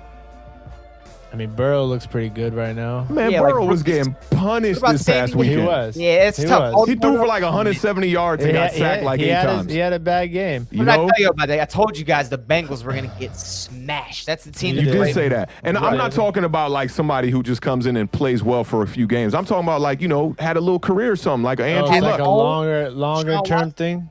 But they were. Oh, was Deshaun? Nope, he wasn't the number one pick. Number one. number one overall? Number one pick overall, yes. Pull up. Can somebody just because I think this is a Eli good Manning? conversation really fast. Eli Manning. Can we look Right. at the number one pick at quarterbacks really fast? Pull it up real quick. I'm down. We got time. Ain't no games tonight, I feel like this is a All right. trivia question, but it's not even really a trivia question. But Nah, I mean, I'm just keeping it real. Like, a lot of people overlook that risk of taking a quarterback like that at number one and just trying to put the whole pressure of your franchise on one pick. So only number one pick, right? First Yeah. overall Kyler pick. Murray. First overall, Kyler Murray. He's a number one pick. And to me, he's But playing decent. He's playing good, but he still hasn't had like a overall. Andrew Luck was Luck. number one. beast. That's who I Should've said. been all I think Famer. he's the last one for real that was like a number one that came in and balled out immediately, too. You think Kyler Murray will be there by next year? You don't put him there yet, I guess. Nah, because look, Carson Wentz was almost in that class with Andrew Luck. If he could have continued and played the same way for a few more years, he would have been in that class. Yeah. But not a lot of guys. It's the consistency, man. What not a lot year of guys can do What that. year do you guys want to start? 2000 started 2000. Okay, Michael You could go back farther, whatever. Michael Vick in 01. Okay, that's a great number one pick, and Mike Vick is lights out. That's a generational talent for real. So Shout out just think Newport about News. this. Yeah. 3 years in a row. 2003, Carson Palmer. Ben Ball, you said Cam Newton. He was number one pick? Yeah. Yep. 2004. Palmer was good. Carson Palmer was good. Had a good career. Mhm. Eli Manning was 2004. Yep. Alex Smith was 2005. Oh, yeah, and thank God they let Alex Smith play some years out because he's in that same boat as a Daniel Jones coming into the league not playing well. If you look at, but his team was bad. Look at them first 3 years with the 49ers. They looked really bad. You know who's in that draft with him is Aaron Rodgers. Which Yeah. is, I can't believe that whole went down. So 2007. They kind of look alike. They could be bros to me. Jamarcus Aaron Russell. Yeah, Aaron Rodgers and Alex Smith, they kind of look alike. Jamarcus Russell was a big worst miss. draft pick of all time. Right. 2009, Yeah, he's up Matthew Stafford. It's a decent pick, yeah. Stafford played well. He's been consistent. 2010, Sam Bradford. Injuries, not a bum. I won't give him as far as injuries. a bum, but the injuries really derailed him He because won he was Rookie having of some the good Year. years. Yo, you know how much money Sam Bradford's made in his career? Oh my God, I was Oh, just yeah. gonna say that. Like per game, he's made like $25 million a game. It's Yeah, Minnesota gave him that money. Rams gave him that money for a little bit. Who else gave him some money? Eagles. everybody. Eagles gave him some money for a little Eagles bit. gave him Yeah, big yeah. bread for like 1 year. Yeah. He didn't even play. It was like Nick Foles or something. Man. He's no Matt Flynn, He's no Matt Flynn. So 'Cause Matt Cam Flynn got the Newton. bag. Cam Newton was Russell Wilson. 2011. Yup. Andrew Luck was 2012. Baller. Okay. We got that one. That was And a baller. then the next couple years were tackle, defensive end. 2015, Jameis Winston. Was number one? Yeah. He was a number one pick? Yeah. Bro, he was amazing at Florida State. He was Tebow after Tebow in college. He was that But guy. yo, when you look at the mechanics, man, he's slow. He has an arm. He's still going to be a viable NFL quarterback. I'd take Jameis Winston right now on the Washington. No, I feel you. I do feel you on that. Jared Goff. And he Throwing has put 30 up the yards, touchdowns, man. I mean, 30 interceptions is crazy, but throwing 30 touchdowns, that's hard to do in the NFL. You can And do he had that. 5,000 yards, so you know they were slinging the rock over there. He had 5,000 yards, so they were throwing it probably a lot more than other teams were throwing it. I mean, I think Jameis could be, if he could just clean up the turnovers, man. They said he got that eye test last season, man, so maybe that LASIK will fix his eyes and he could see the defenders that are jumping routes on him and getting interceptions on him. Because, I mean, that 30 is crazy. Yeah. And then so you had Jared Goff in 2016. Number one. And then 2018 was Baker Mayfield. And 2019, Kyler Murray. That's right. You got some And good then quarterbacks. Joe Burrow. You got good quarterbacks on there, Authentik. I don't know, man. Your theory might not hold water, bro. I don't know. So in the last 5 years, we got Baker, Kyler, Burrow, and Goff. Yeah. Those are good quarterbacks? Okay. They're not elite. They're not elite. They're not bust. They're not. And that's why one and when I done. first said it, I did preface it by saying, like, a number one pick where you got to like literally just abandon what you're doing with your team because you think that this player is going to come in here and completely change your organization. Those are the kind I'm talking about because, the Giants are bad football team right now. 0-5, 5-11, what was it, 4-12? It's been bad over here, So a quarterback to me, just like Tim's beef with the Washington football team with Haskins not being the only problem over there, I got that same beef over here in New York. It's like, Daniel Jones is not playing well, but I don't think a rookie quarterback is going to come in here and change things in a 2-3 year kind of span. And if it doesn't happen, Joe Judge is going to be out of here. They're already saying Gettleman going to be out of here by the end of the year as far as like what you hearing, through word of mouth in the streets, in the New York Giants streets. You know what I'm saying? They're making the right picks when they do these quarterbacks. When it comes to the Giants and Washington, when they draft these quarterbacks in the first round, it feels like they're reaching for guys that maybe don't deserve to be where they be. And that's why we're disappointed when these guys turn out to be like inferior products. When the good franchises, the Packers, the Chiefs, they draft quarterbacks high when they're not supposed to draft quarterbacks because they already have somebody. And that's how you get Mahomes. That's how you get Aaron Rodgers, those type of guys. And that's like a foundational type thing that it's been flawed the last couple of years. Definitely Washington, but the Giants seem like Gettleman kind of threw things off. Yeah, Ben McAdoo's an idiot, but he had that right with Patrick Mahomes. The Giants should have went after Patrick Mahomes and had him sit behind Eli Manning for 2 years, slowly play that, and then we could have made that transition. We could have. I believe Patrick Mahomes was the year before Saquon Barkley, right? Yeah, and he went after Trubisky was the highest quarterback in that, and then they traded up to get Trubisky too. It's insane. And there was another quarterback that went before Patrick Mahomes too. I can't remember who Trubisky. it was. One more though. We're talking about Trubisky right now. Was it Watson? Yeah, Deshaun Watson. That's who it was. Yup. Watson. I mean, that's not a bad pick. Yeah, he's a solid quarterback. Reed, he might even be better than Mahomes, man. I love Deshaun Watson. Yeah, Watson is a baller, man. I hope they can get things situated over there with the Texans for my homie Cernock. Take care of that. I think man, Haskins was a reach, bro. Haskins, his stats look good, but if you watched his college tape, man, young quarterback playing in a throwback offense where he's looking at the coach for plays, I don't think anybody was like Haskins is a legit top 5. And I wonder if the Giants kind of blew some smoke and mirrors there too, because the Giants seem to be the most interested in Haskins pre-draft. There were other teams out there that would have took him. I talked with somebody on Facebook about this, that Haskins, had he fell to the second round, a lot of teams would have wanted to pick him up, because he's got that stature, he's got that size, he's got the big arm. But I think that a lot of NFL scouting staffs are having trouble seeing the speed with the quarterbacks, just mechanic-wise. It's like when you look at Haskins, it's the same thing I see in Jameis Winston. It's slow mechanics. And to me, when you see a quarterback who's not even that great, guy like Kyle Allen, when I saw him come into the game last week, you just immediately saw that spark of speed with the reads and speed with getting the ball out quickly when he had to get it out. I just think that Haskins doesn't have that. And maybe like when you just see a highlight tape of a quarterback, it looks a lot better than it really is, because you got to watch them, man. I watched Haskins' big games against big teams when I was scouting him and scouting Daniel Jones. I watched Daniel Jones. He had a couple games at Duke that were against some higher Division I schools. Clemson was one of them, yup. I really wanted to see how he performed against those teams. And I want to see the quarterback when he's struggling, what he does, And I think that a lot of teams that were scouting for Dwayne Haskins, you didn't see much struggles in that 1 year, and he didn't have a lot of tape. He only played like 13 games, whatever it was in college. So easy to, overlook his negative characteristics as a NFL quarterback when you're looking at drafting him high in the first round. And I think a lot of teams made that mistake that the Washington football team made. What's interesting too is if you look at the rest of the draft after Dwayne Haskins, there's in that first round, there is not a lot of people that really stand out to you. Like if you go back and look at it, like I was thinking about like, so what if they didn't draft Haskins? Like who else was in that first round? Because initially they were Lamar Jackson they were draft, trying. right? No. That's draft before. Yeah, initially they were. Give me a list of the quarterbacks that were in that draft. I mean, not even just quarterbacks. I'm talking about players in general. Like there was just no. But then y'all quarterback situation was screwed. You had Alex Smith break his leg. Like who was going to play quarterback for y'all? Colt McCoy? I mean, that's what Gruden wanted the whole time. I mean, there was some free agents out there. You could have drafted a quarterback in the second or third round. But I mean, this was the draft after the. That's 2018, 2019. After Dwayne Haskins, initially they wanted to draft Montez Sweat at 15. That was the plan.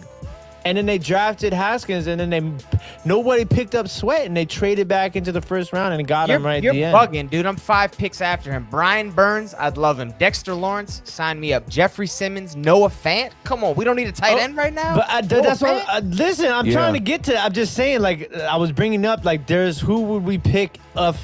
Like okay, Dexter Lawrence is a great pick, right? He's in agreement with you. He's saying that there were other picks that y'all could have got besides Haskins. That's what he's trying to say. We had already had a big presence on the defensive line. I think Noah Fant probably would have been, the wise choice there, but we were still in the stage of Jordan Reed. We didn't know that Jordan Reed was going to be, going out. I think it's easy to say that in hindsight, but we knew y'all needed some defensive help. But primary, y'all needed a quarterback. You can't, if you were trying to win games, you couldn't go in with Colt McCoy. And I mean, unless you had when did Ron Rivera come in as the coach? Was right before the draft, right? No, that was this offseason. Yeah, before the draft, though. Right before the draft, though, right? Yeah. Right. So he was a part of the regime that drafted. No, Haskins is the year before that because he did play 7 games the year before that. So he inherited that. And Gruden didn't even want Haskins. They said Gruden wanted Daniel. Nobody wanted Haskins except for Daniel Snyder. I think that Ron Rivera might have let his relationship with Cam Newton get in the way of that. They should have just went after Cam. Yeah. He knew the system. You see him in practice. I wonder why that happened. I wonder why they didn't even it wasn't even really a discussion when it came to that, was it? Yeah, and maybe Ron Rivera didn't see enough on Haskins to know that he wasn't his guy. I'm not going to say the guy. I'm going to say his guy. Maybe he just didn't see enough, and then you get the couple games, and you're like, oh, he's a seasoned coach to know better than any of us, I imagine, where he's like, yo, this quarterback ain't ready. Those are the other quarterbacks. Carlos, Las Vegas, my man from work. Oh, I love Drew Lock. I love Drew Lock.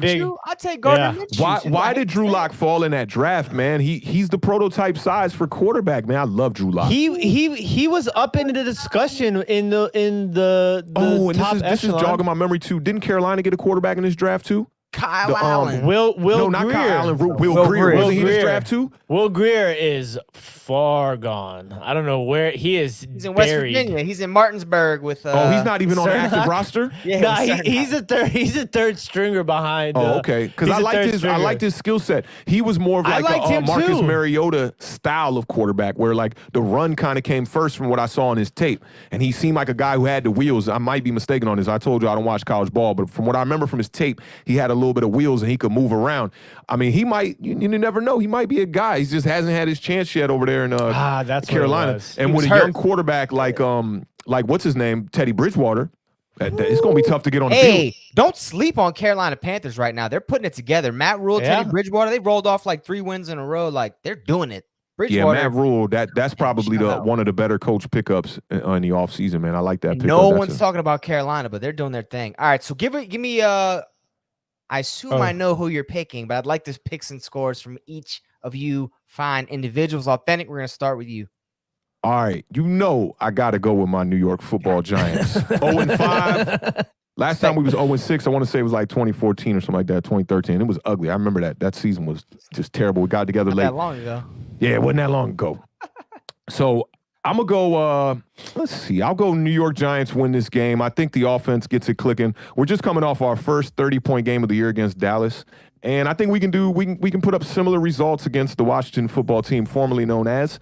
And I see the Giants winning this game. I'm going to go 29-17 New York Giants. Man, you got to go. I thought you were going to go over 30 when he said that. I think we could put things similar. I was like, it's going to be like a 38.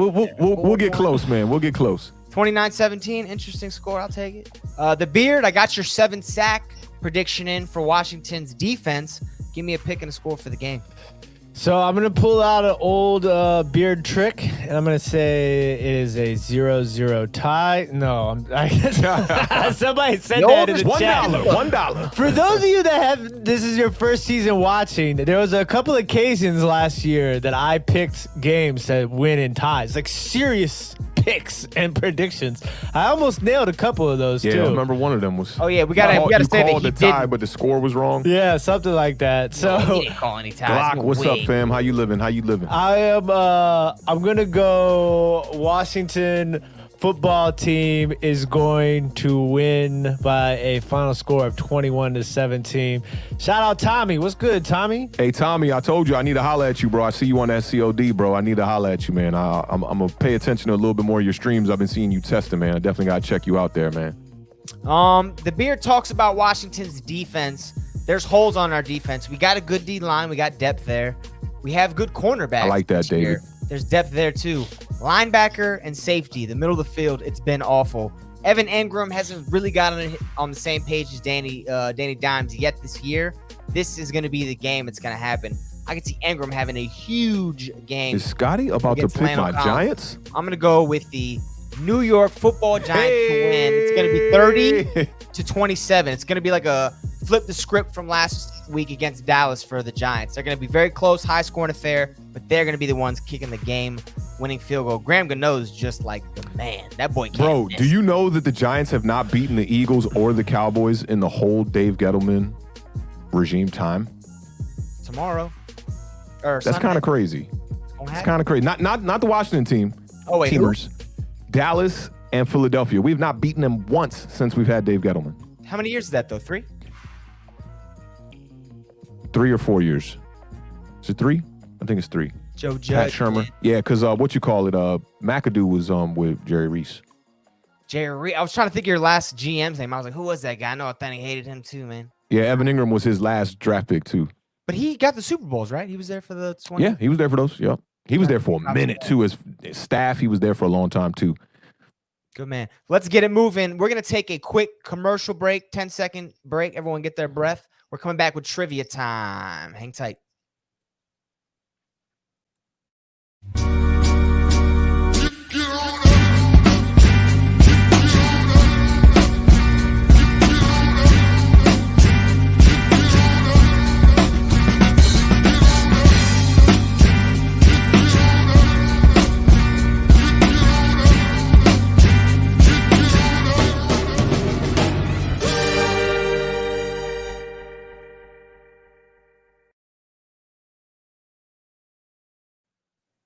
Quick little commercial for our newest Sunday morning segment, The Parlay. We talk about all NFL bets, our picks for Sunday, as well as giving you the most up-to-date and accurate, 100% accurate fantasy advice to get your team a W in your fantasy football. Hey, make sure to tune in this week, man. We're going live at 11 a.m. And after that, we're going to be going live for the Giants versus the Washington football team for the whole game. You get to see some Awthentik and the Beard reactions. You get to see how crazy I look when my team is down, and I'm just hoping Daniel Jones doesn't fumble the football.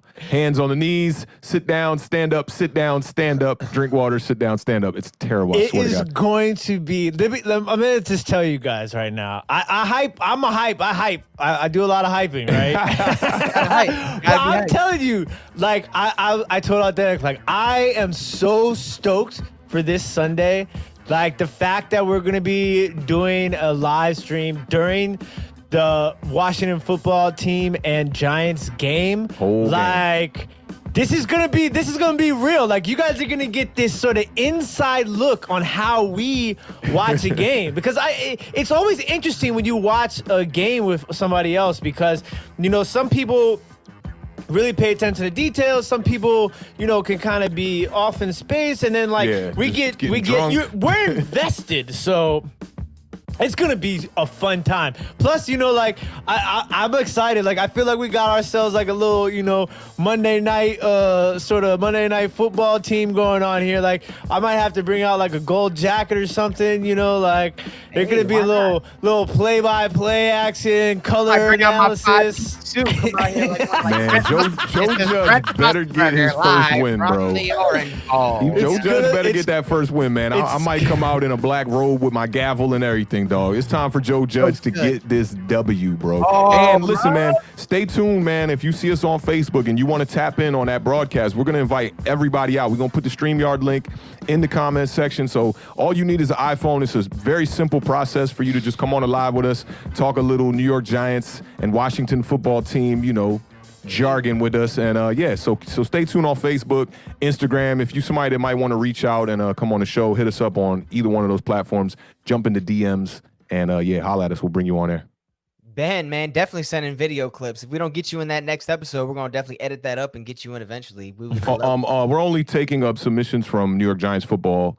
As far as the Washington football teamers, we'll be taking submissions next year when they get a real name for their football team. On to trivia. Authentic.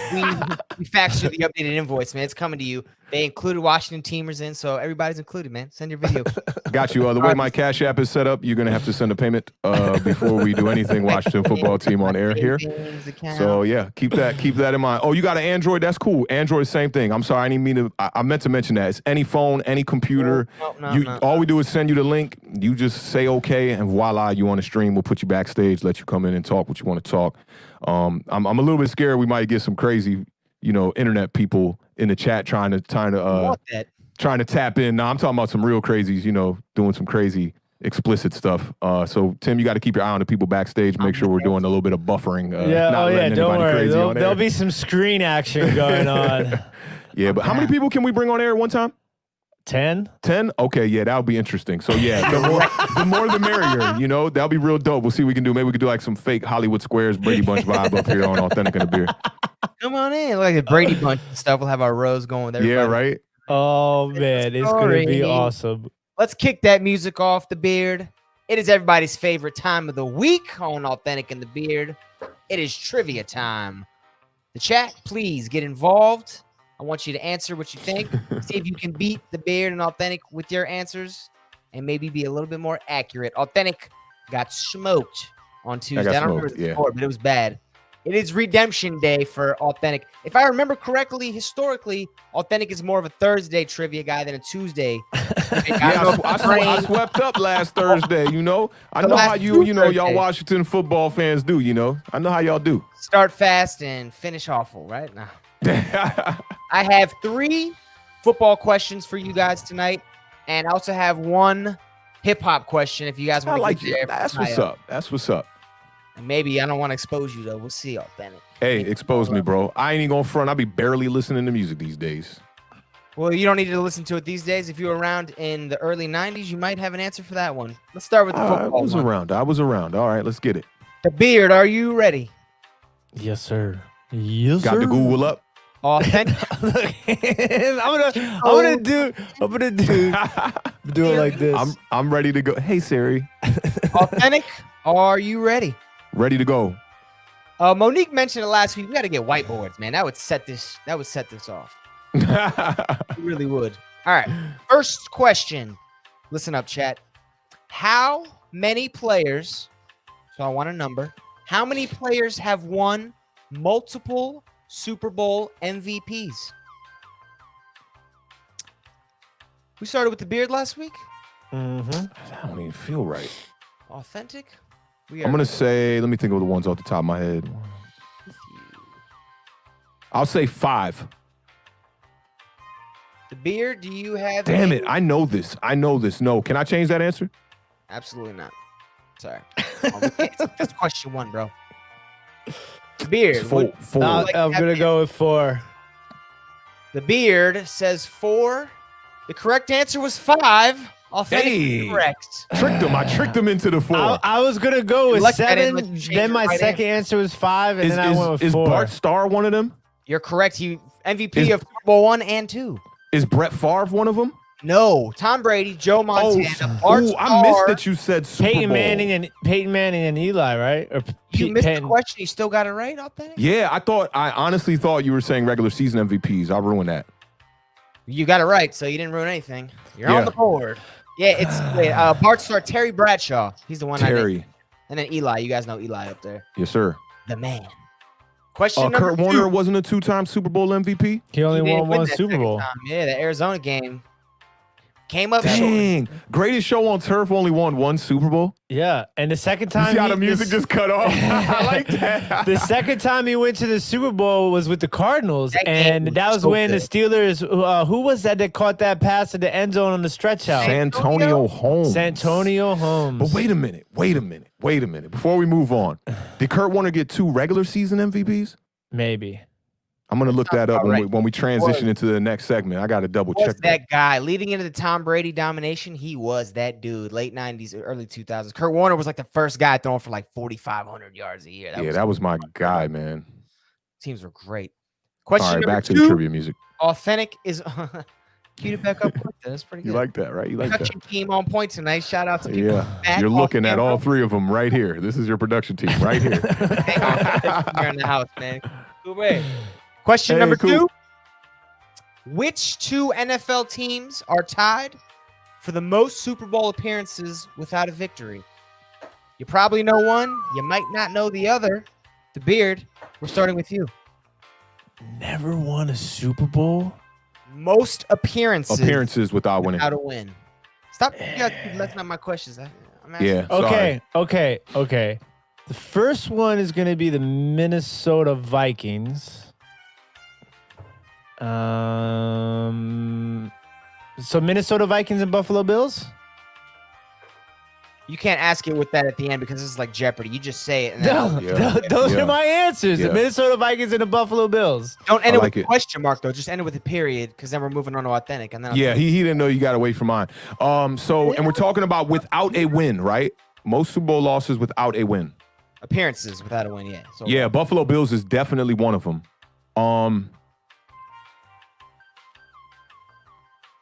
I might go with the Vikings too. Let me see. Just run through these squads real quick. Yeah, I'm gonna go Vikings.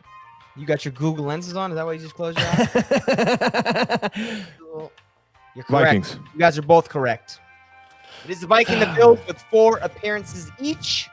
Ooh, each. No wins. 0-4. I wouldn't have got that right if I didn't hear the answer from Tim. I will keep it 100. You know it. The name is Awthentik. Name's Authentic. I was shocked that Beard called Minnesota that quick because I thought Minnesota was going to be the one that stumped you guys, but you got that one. Yeah, Buffalo should have been the obvious one. Since we all... Each of our teams got almost every NFC East team got a Super Bowl against them Buffalo Bills. Dallas waited till the mid-90s, but the rest of us... Man. Question number 3. Authentic, you're up 2-1. You're starting out hot, man. Something about Thursdays, man. You put it all together. Yeah. Which 2 expansion teams joined the NFL in 1995? And please think before you answer. I got it. 1995? Or excuse me, Authentic. Start with Authentic. Yeah, we're going here first. So, Baltimore Ravens.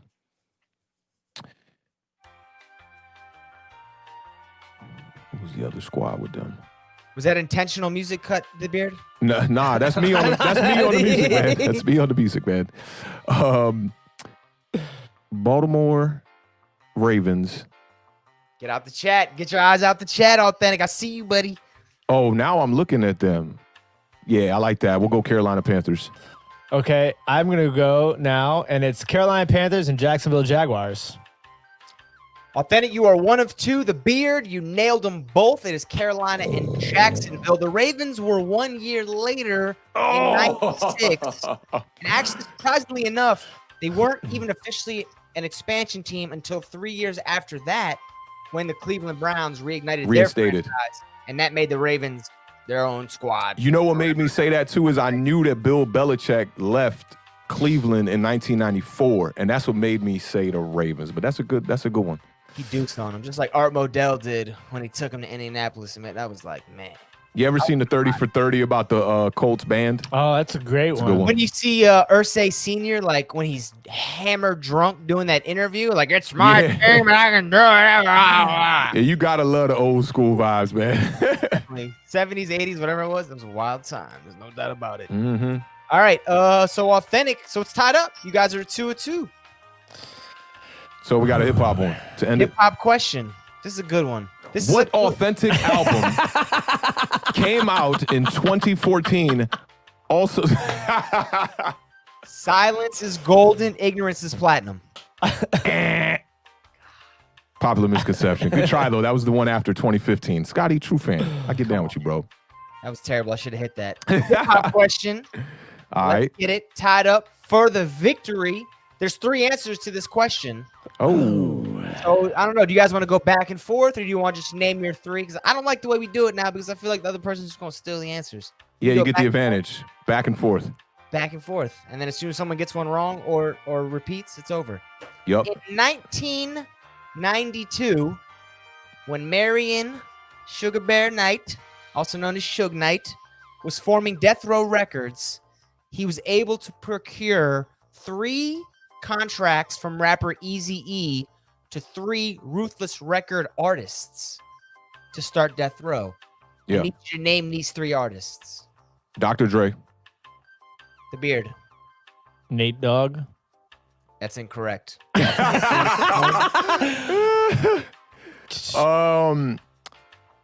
There's a female group in here, I want to say. Not a group, but an individual. Oh. She only released 1 record. Oh, I know who it is. Yeah. I know who it is. It's Lady of Rage. Yeah. Lady of Rage. Yeah. Damn. Anita Howard? Michelle. Oh, see? And let me Didn't see. release the record till 98. Oh, the Wow. third one. Hold on, don't say the third one. Don't say it. Don't say the third one yet. Got in a Let me bad car think. accident. Oh yeah, this is Busted his face up. he had the voice, man. This is And he didn't. NWA member. What's my man's name? CB4. I got his face. Here comes the one to the. Oh, what's my man's name? Give me his name. Give me his The name. DOC. The DOC. Dang. Dog, DOC was about to have a career too, man. He had the vicious rap voice. See, Carlos was around for all that. He probably had the Raiders jersey going down to his knees like everybody. I'm not telling you, my man Los knows what he's talking about. Yeah, Great yeah. finish though, man. So what, you guys, neither of y'all got? Oh no, Awthentik, you take the W. Yeah, I took it with the Dre. I would have liked to get the others as well, you know. Little It's a caveat. good trivia though. We had a little bounce back from the Beard, but then Awthentik kicks a field goal at the buzzer. And then 37-34 Cowboys. fantastic. It's 8:30. Let's get it moving. We have only one more preview to get into. It is the Monday night football game. The Dallas Cowboys hosting the Arizona Cardinals on Monday night. Andy Dalton's going to make his starting QB debut for the boys. Dallas is coming off that 37-34 win against the Giants like we talked about.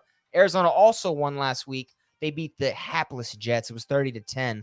Cowboys entering the game with the #1 passing attack in football. And you might say those numbers are not going to be accurate because that was Dak Prescott, and now we have Andy Dalton. But this is a stat that might give Cowboys fans a little bit of optimism and hope. Arizona Cardinals allowing the most yards after catch of any team in football right now. So if you can kind of maybe compress the playbook for Andy Dalton, slants, underneath routes, they have the explosive skill position players, especially on the outside. Amari Cooper, CeeDee Lamb, I'm talking about you. So if they keep it simple, they can still maybe rack the yards up. Arizona, on the other hand, their offense started out great. It's kind of fallen off the last couple weeks, but DeAndre Hopkins, loving his new home in Arizona. He's leading the league right now in catches and yards. He has 45 receptions, 528 yards, on pace for 1,600-yard season, just balling out. Awthentik, it's an interesting matchup. 2 offenses with explosive potential. Do you see it being, as we like to say around here, a barn burner, or what kind of matchup you see coming? I think this one's going to be a barn burner, man. Andy Dalton played a pretty good second half there when Dak Prescott goes out, 9 of 11 for 111 yards. And the weapons that he is throwing to are just amazing. Oh, I just saw some smoke over here. I was like, is somebody burning? Is it 420? What the hell's going on? I said, let me hit that. But I like what I'm seeing out of the wide receiver core from Dallas, man. CeeDee Lamb, man, probably one of the most splash rookie pickups this year, man. Coming off an 8-reception game, 124 yards, man. He just didn't get in the end zone, but he made major plays. Some of those catches he was making, and there was penalties on those plays, helmet to helmet, defenseless receiver, kids going up making catches for the quarterback. You got to love seeing that kind of play out of a young wide receiver. A lot to come out of him. And on the other side of the ball, you got DeAndre Hopkins, man, coming off 6 catches, 131 yards. I mean, D-Hop's loving it. I was a little skeptical about that duo with him and Kyler Murray over there and how that was going to work out, how long the chemistry was going to take to build. They look fantastic, man. I would work more of the passing game if I was the Cardinals and work DeAndre Hopkins even more into this game plan. Kyler Murray coming off of a 380-yard passing game. I mean, that's really amazing.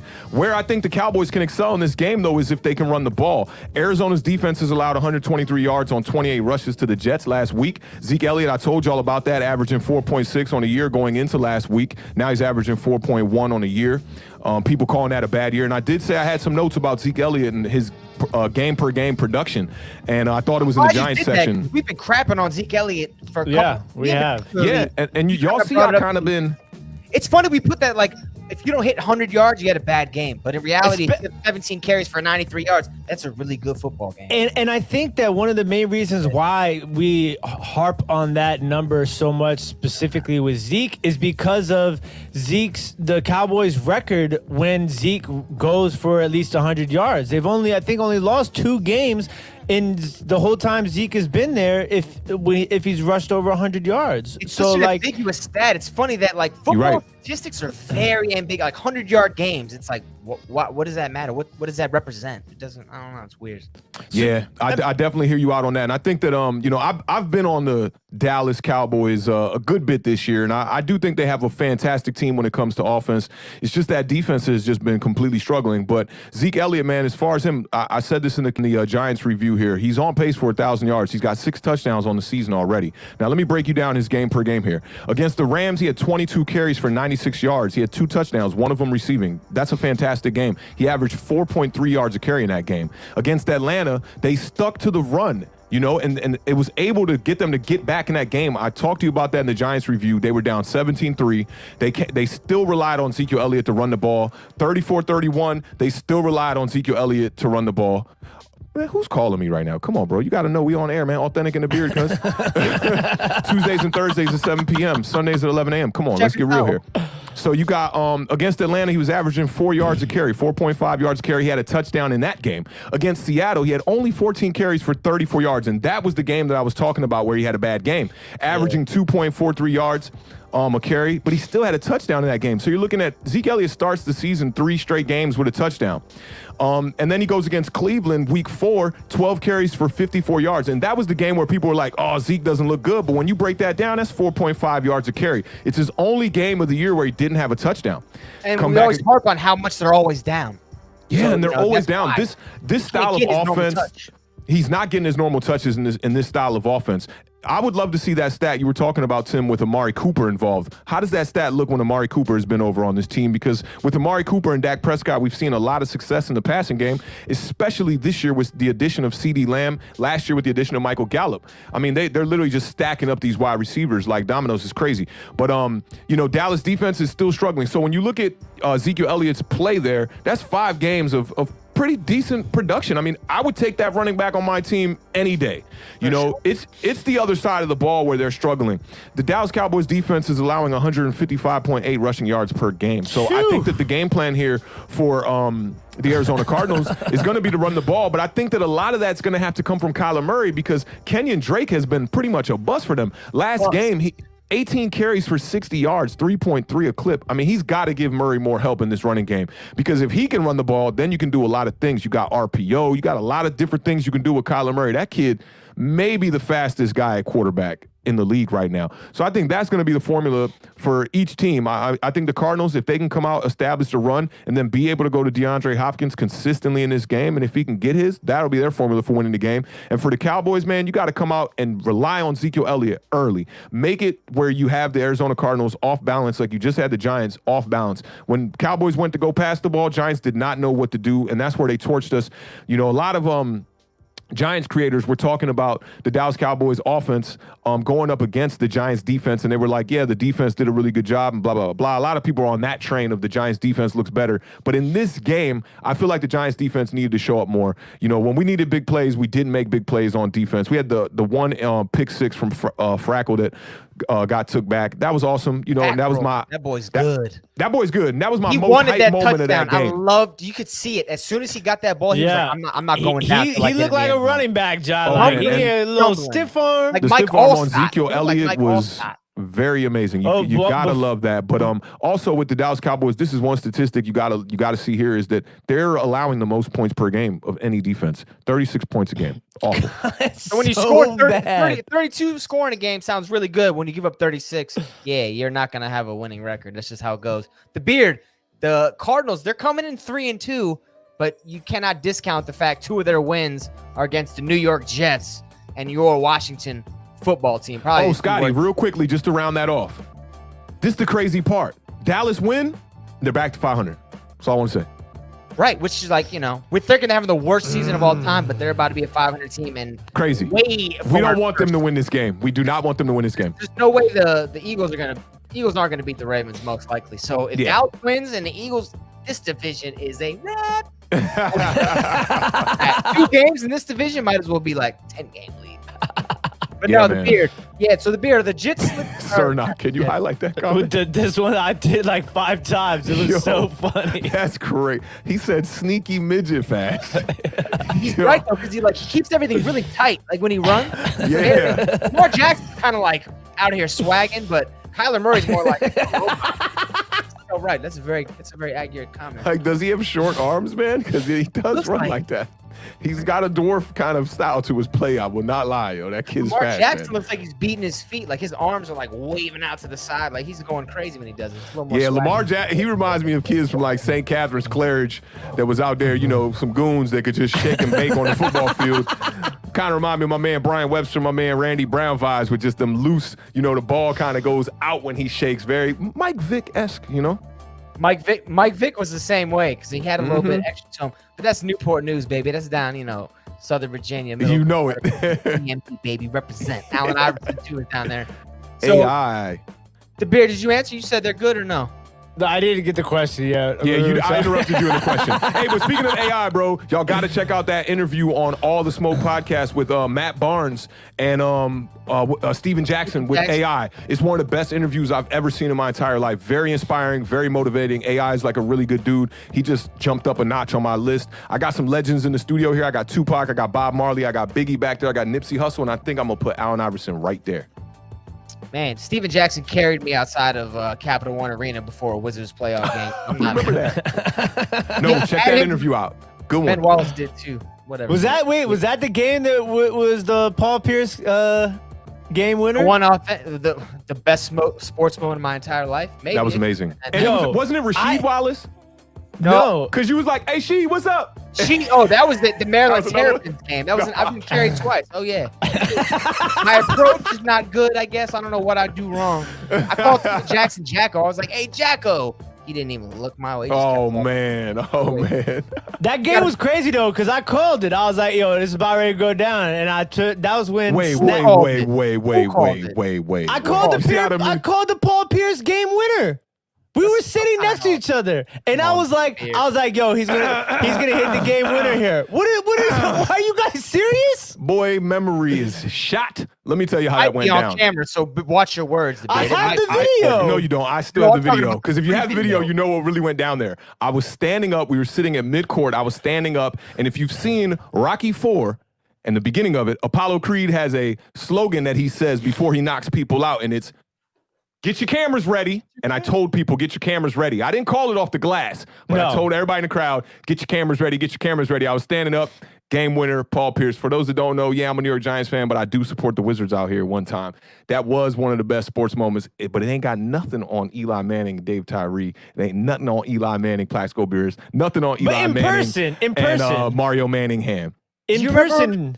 After the game, we walked down the tunnel, and Chris Broussard from ESPN walks out, and we literally run into Chris Broussard, and I was like, you're my future son. Like, you're going to look like me. Like, him.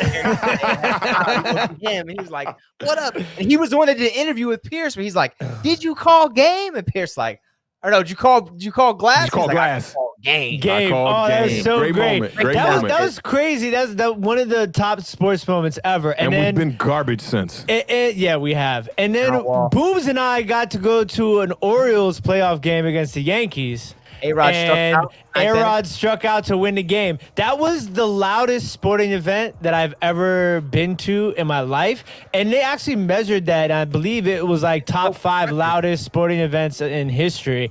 And we were there.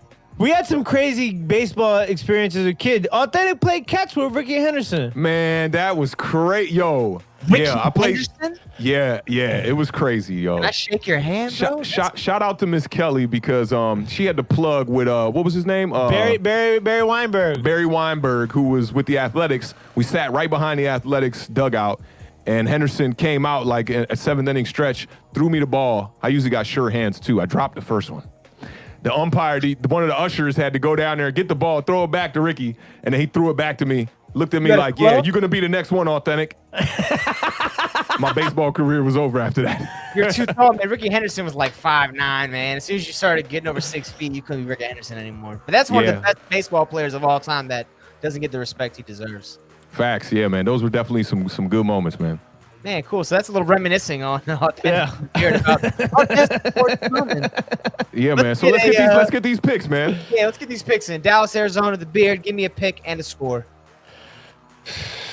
This is definitely going to be a barn burner for sure. There we go. You know, the hay is on fire. Kyler Murray is. Let me tell you, this is going to be an exciting game, I think. You know, Andy Dalton, I don't think is a bad quarterback, and I just think that I think Andy Dalton is excited. You know, like definitely. He's never played on a team like this before. Ever. Like nothing even close offensive wise. No.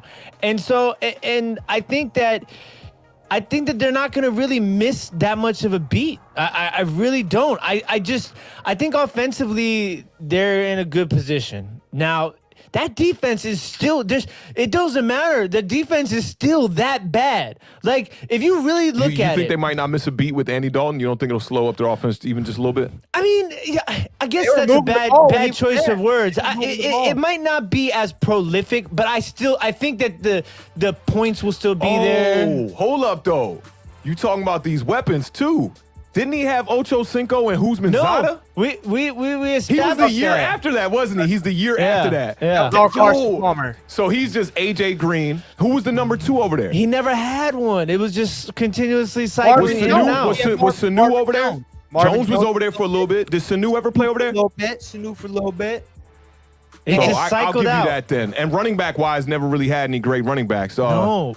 No, I was going to say Benson, but that was Chicago. Giovanni Bernard. And there was another cat that was right. Corey Dillon, maybe? That's probably Corey Dillon. That's not too old. He was there for maybe a year over Gio, but it was Gio and Corey Dillon. That was the one too, wasn't it? I think so. Because I remember. Now I got to go do some Cincinnati Bengal research, man. We're missing somebody. We're forgetting. Andy Dalton is Jeremy Hill. He was definitely. Jeremy Hill was over there for one of them. More recent though. Somebody we're talking about like late 2008, 9, 10, something like that. Yeah. I mean, Andy Dalton's been in the league for how long? Since 2010. Same as Flacco. Nah, he came in after Flacco. He's sneaky young. I think he's 2010, 2011. Because I remember when I looked it up, the year Chad retired, Dalton became the starter a year or 2 after that. Because we were talking about that last podcast. It just actually jogged my memory. But I could look it up right now for you. Look that up really quick while I just talk about how bad the Dallas Cowboys defense is, because they're bad. And this is the thing, is I think with Kyler Murray, he's just one of those people that will expose your weaknesses. And I feel like, you know, Ben made a good point in the chat talking about Chase Edmonds. Chase Edmonds has sneakily had some really good games these last few weeks, and I think he's going to be a big fact. Like, just those sort of players, like they give the Cowboys issues. And DeAndre Hopkins, what are they going to do about DeAndre Hopkins? Nothing. Cedric Benson. Yeah, I said that. He was there. I said he was with the Bears, but I think he was over there for a little bit. Said Benson's a bad dude. That guy, you don't want to run into him on the streets. You don't ask him for his autograph. Don't run into him. Said Benson was a bad dude. He was a good running back. Yeah, Mohamed Sanu. AJ Green, Mohamed Sanu, and Jermaine Gresham at tight end. And your boy Jay Gruden, that offensive coordinator, quarterbacks coach, whatever it was. So he's 10 years in the league. He came in 2010. Mm-hmm. So, yeah, I think this is what's going to happen. It's going to be 42-38. The Arizona Cardinals are going to come away with a dub. Barn burner, huh? Barn burner. I don't think it'll be quite the barn burner.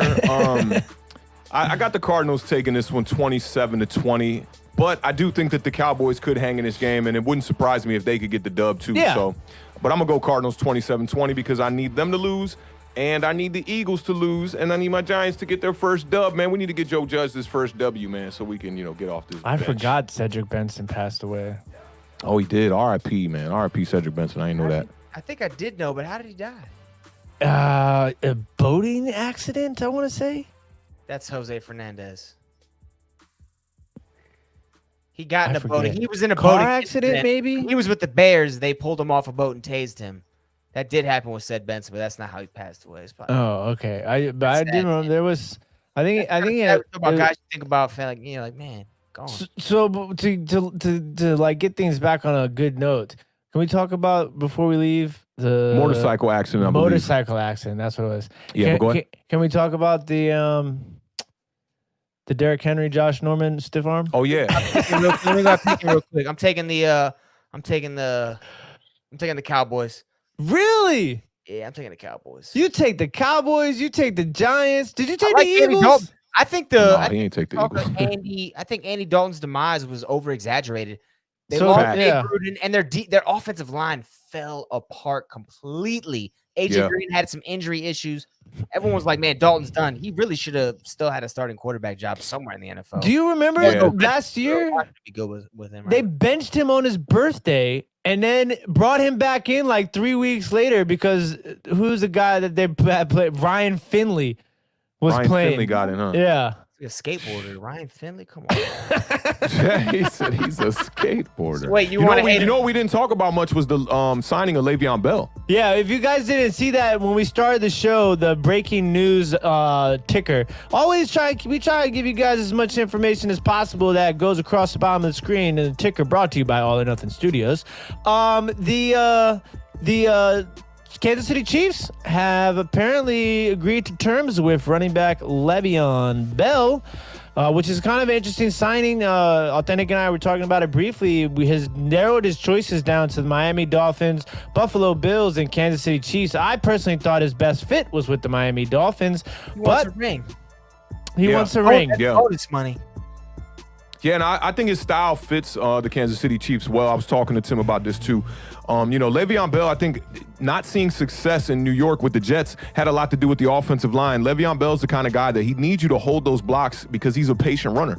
So he's not the kind of guy that's just going to fly off the line and take a 34 run right off, right side and just go. He's the kind of guy, very patient, needs to see the block sealed and then pick the hole and use his quickness to dive through it. I think the Kansas City Chiefs are probably the best team and best fit for him right now because they can sling the rock and they got weapons all over the field. You can't stack the box against Kansas City, so that should open up a lot of things for him. You got a great rookie talent over there in Edwards-Helaire, so I think they could pair very well. The other running back, I forget his name, was it Chad Williams? He played decent in the Super Bowl last year, but Damian Williams, that was his name. Yep, Damian played pretty decent last year in the playoffs for them, and he held it down for them. I thought he was going to have a larger role coming into this season, so I did scoop him on my fantasy team late. And just to see him not get the carries, not get the touches, they seem like they're just not invested in him and they've given up all faith on him. So bringing in Le'Veon Bell, that might be a good move. And this will be a good thing to maybe just kind of spark Le'Veon's career again, because ever since he held out and left Pittsburgh, it's pretty much been just average football for him and injuries. So I'm hoping for the best for him, man, for this situation. It's a great situation to be in for him. It's an interesting point you made that Le'Veon Bell. So when he was in Pittsburgh, if you don't remember, had an amazing passing offense led by Antonio Brown, but they were throwing it for like 400, 500 yards a game. Roethlisberger was killing it. So a lot of open holes for Le'Veon to run. He goes to the Jets. They don't have the quarterback. They don't have any weapons. He's looking at 8 in the box every down. I mean, he's not going to succeed. That's going to happen. Now he goes to an offense that best represents and maybe is even better than the Steelers offense he thrived in. The Beard, you see him having a huge impact, minimal impact, moderate impact. I mean, I'm concerned. Like I asked Awthentik earlier, I said, do you think that we're ever going to see the Le'Veon Bell that we saw in Pittsburgh ever again? And I believe just because of it's tough. Like playing for the Jets is a tough situation. So I think that this is it for him. Like, and it might not actually be it for him because he's not going to be the future back, I don't think. I think they're going to go, pretty 50-50. They might ride the hot hand between the two of them. Oh, I see that. I didn't know Damian Williams opted out because of COVID before the season. Shout out LAC044 on that one. Yeah, I didn't know that. So Stupid choice. I think it's going to be, he's going to show up. He's going to show up. It might not. His impact. Wait. Was your assessment there after that 35 seconds? He's going to show up. He'll be at the games. Oh, yeah. He'll be in the He's probably building. going to have a Kansas City Chiefs jersey on at some point on Sunday. That's my expert insight analysis. I like the Tim Twang you just did right there. Give me something good. Give me a crazy one. Is he gonna have a 100-yard game this year with the Chiefs? Yeah, he'll have. He'll have 100-yard game. I'll That's take what the I want to under. hear. I'll take the under on yeah. 100 yards. Maybe 100 yards combined. I'll give you that. 100-yard combined game. He's not gonna have 100 yards. Yeah, I'll give you that too. Game. But I mean, if anybody knows how to use a scat back like that, it's Andy Reid. This is Brian Westbrook on steroids right now. Facts. So. It'd be good to see because Le'Veon Bell. I mean, Why do you like this guy so much? He's whatever. You care? Yeah, about? I mean, no, I'm just saying. As a football player, the guy was good. He was good. If you look at his, it's just he went to the Jets, and I knew it. I said it. Didn't he? That was the worst decision ever. Didn't he lead the league in rushing I think so. At one before point. the holdout? For a I wanna couple say he years. led the league. Him and Antonio Brown. That's were why like he was. That's why he was holding out for the dough. You know, when you go over to the Jets, it looks good. You know, you got a new young quarterback out there. You hoping that they're in that rebuild phase. You had $50 million looks good. Oh, 50 million looks great. And I mean, even the Jets looking as poor as they did. We talked about this too last episode. I mean, they won 7 games last year with Sam Darnold. And this is my hot take right here. I think the Redskins should make a move on Sam. Yep. I'm not against it. I am against that. Any young quarterback. You know, I'll take think Josh about Rosen, this. Sam Darnold, give me all the young bucks. No, I wouldn't go Josh Rosen just because he's showing you that he really can't do it in this league. But look at what Sam Darnold is working with over there, wide receiver wise. Jamison Crowder is their number 1, and he's still doing things. And the reason why I say I think the Redskins should go after him is because look at how when he came out of the draft, they were talking about he was a can't miss pick. There was a discussion of him or Rosen. Yeah. No, look, I know this draft well because that's the Saquon Barkley draft. Giants fans were pissed that we didn't take the quarterback. You should be happy now because he was the. I mean, should we be happy now? Look at Saquon. You know what the consensus is for Giants fans right now? That's a miss. That Saquon Barkley pick. That's crazy. Yeah. Consensus? Look, or that's some people? Look in the comment sections of any Giants creators video on what they think about Saquon Barkley. They think that's a miss on Dave Gettleman because you're trying to take a star running back to revive the career of an old-ass quarterback. Yeah, and I do remember there was a conversation there. I was one that thought that Saquon Barkley I was one too. Was a no-brainer pick. I don't there. think it dismisses what Sam Darnold, how he came into that draft. He was supposed to be the prototype at quarterback. And what I've seen from him, if you like Joe Burrow, you should like Sam Darnold, I think, because they're very similar style plays, except Sam Darnold is bigger and tougher. That's it, right there. So I was not a Sam Darnold. Giants fans hated that pick. I was not a Sam Darnold fan because I watched a lot of Sam Darnold in college, and to me, he had one of his worst. Like everything you said, I completely understand, and like prototype was a quarterback, and just the build, the arm, but he lacked his decision making was really bad. He was definitely turnover prone. Like these were like my negative notes on him coming out of college. He was bad decision making. He was turnover prone. Couldn't win the big game. Those were some of my knocks on him, watching him at quarterback over, the period of time that he was at USC.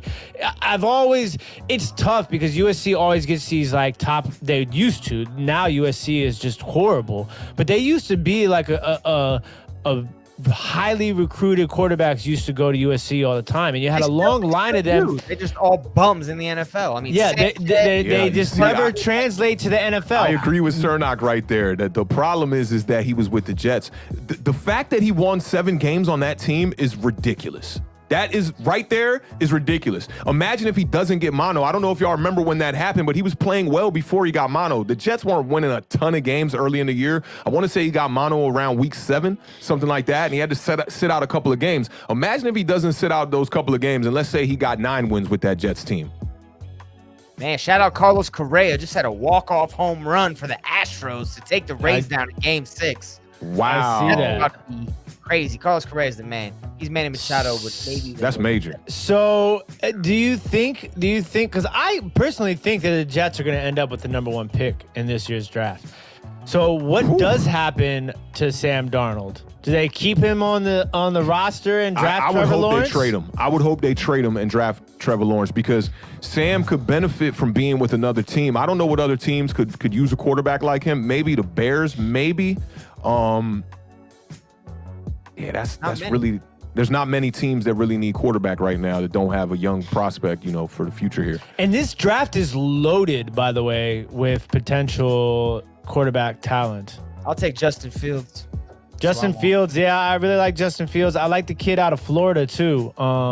Trask. You like Sunshine though too, right? Everybody likes Sunshine. Everybody likes Sunshine. I mean, look, I've seen you. This is the thing I like about Trevor Lawrence is I've seen him play in big games and show up and under pressure. I'll never forget that Cookie Monster. Where you been all night? What's up, fam? What's up, fam? Terrible trades to people, man. Come on, man. Stop with that crap, man. What up? Trade and I give you a real trade back. So I mean, look, I understand where the possibility of Sam Darnold's, high ceiling is for sure. But I personally just, since I watched him in his time at USC, just those certain things just, turns me off because like a lot of quarterbacks have the tools, like as far as arm strength and stuff like that. But the decision making, turnover prone, can't win the big games. Not good. Yeah. His touchdown interception ratio as a New York Jet is 39 and 32. He's thrown for 3,000 yards one year, 2,800 another year. He's at 792 yards this year with 3 touchdowns, 4 interceptions. I mean, he's a lottery. He's a lottery ticket with better odds than a real lottery ticket. If I was Washington going to this offseason, I'm taking as many lottery tickets as I can fit. His rookie year, he was 4-9, and then he came back in 2019, 7-6 record. So, I mean, you're seeing the improvement. Now, I mean, college is college, but we're looking at a quarterback who's going to be going into his 4th year. So do you think the Washington football team drafts a quarterback no matter where they're drafting in the first round? No. If all 3 of those studs are gone, I'd say no. But I mean, no. I can't say anything right now. If Kyle Allen comes out and he really shows out and he might be the guy. They might think he's the guy. He's only 26. So where do you have to see? At what point are you like, okay, 500 the rest of the season and he throws 6 more touchdowns and interceptions, Kyle Allen will enter the 2021 season as Washington football whatever. Starting quarterback. That's a all right, say it one more time. That line one more time. I have no idea what I just said. You're gonna have to You know what he said? I heard him. I mean, no, just because I went right? Go 500. You said 500 and throw 6 more touchdowns and interceptions, right? Yeah. Total touchdowns because he already got a rushing touchdown. Let's not sleep on that. He's already 1-0 right now. Yeah. So. Yep. That's a tough line to draw. And he's super young. You could bring in another quarterback to challenge him. The one guy I think that somebody needs to make a move on before he gets way, way, way too old is Taysom Hill from New Orleans. I think he's the kind of guy. He just single-handedly won him that last game. Yeah. In that game, Did you see? They literally put him in on every clutch play. They took Drew Brees out. He's a huge fan. New Orleans fans don't like the guy anymore. Like they feel like Sean Payton overutilizes him. Really? But I mean, why wouldn't you? It's like he never gets negative yards on his runs.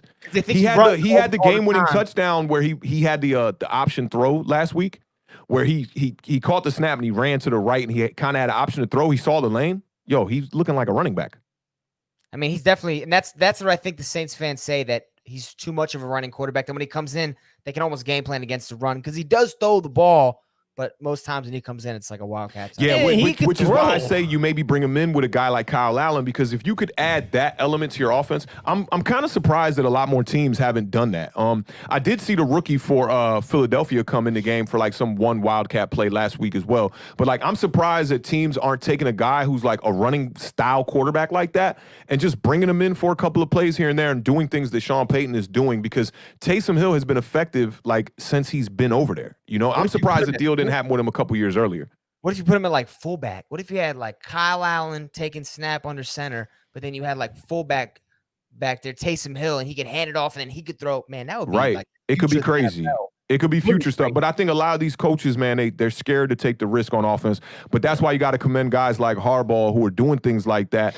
You know, Lamar Jackson, when you have a talent like that, you can adjust your scheme to the player, which I think a lot more people need to do. Like, see a player that you know can come into your scheme and make things happen, and then scheme the offense for him. You ain't wrong about that. Let's sign off. Let's say goodnight to everybody. The Beard, you got any last words?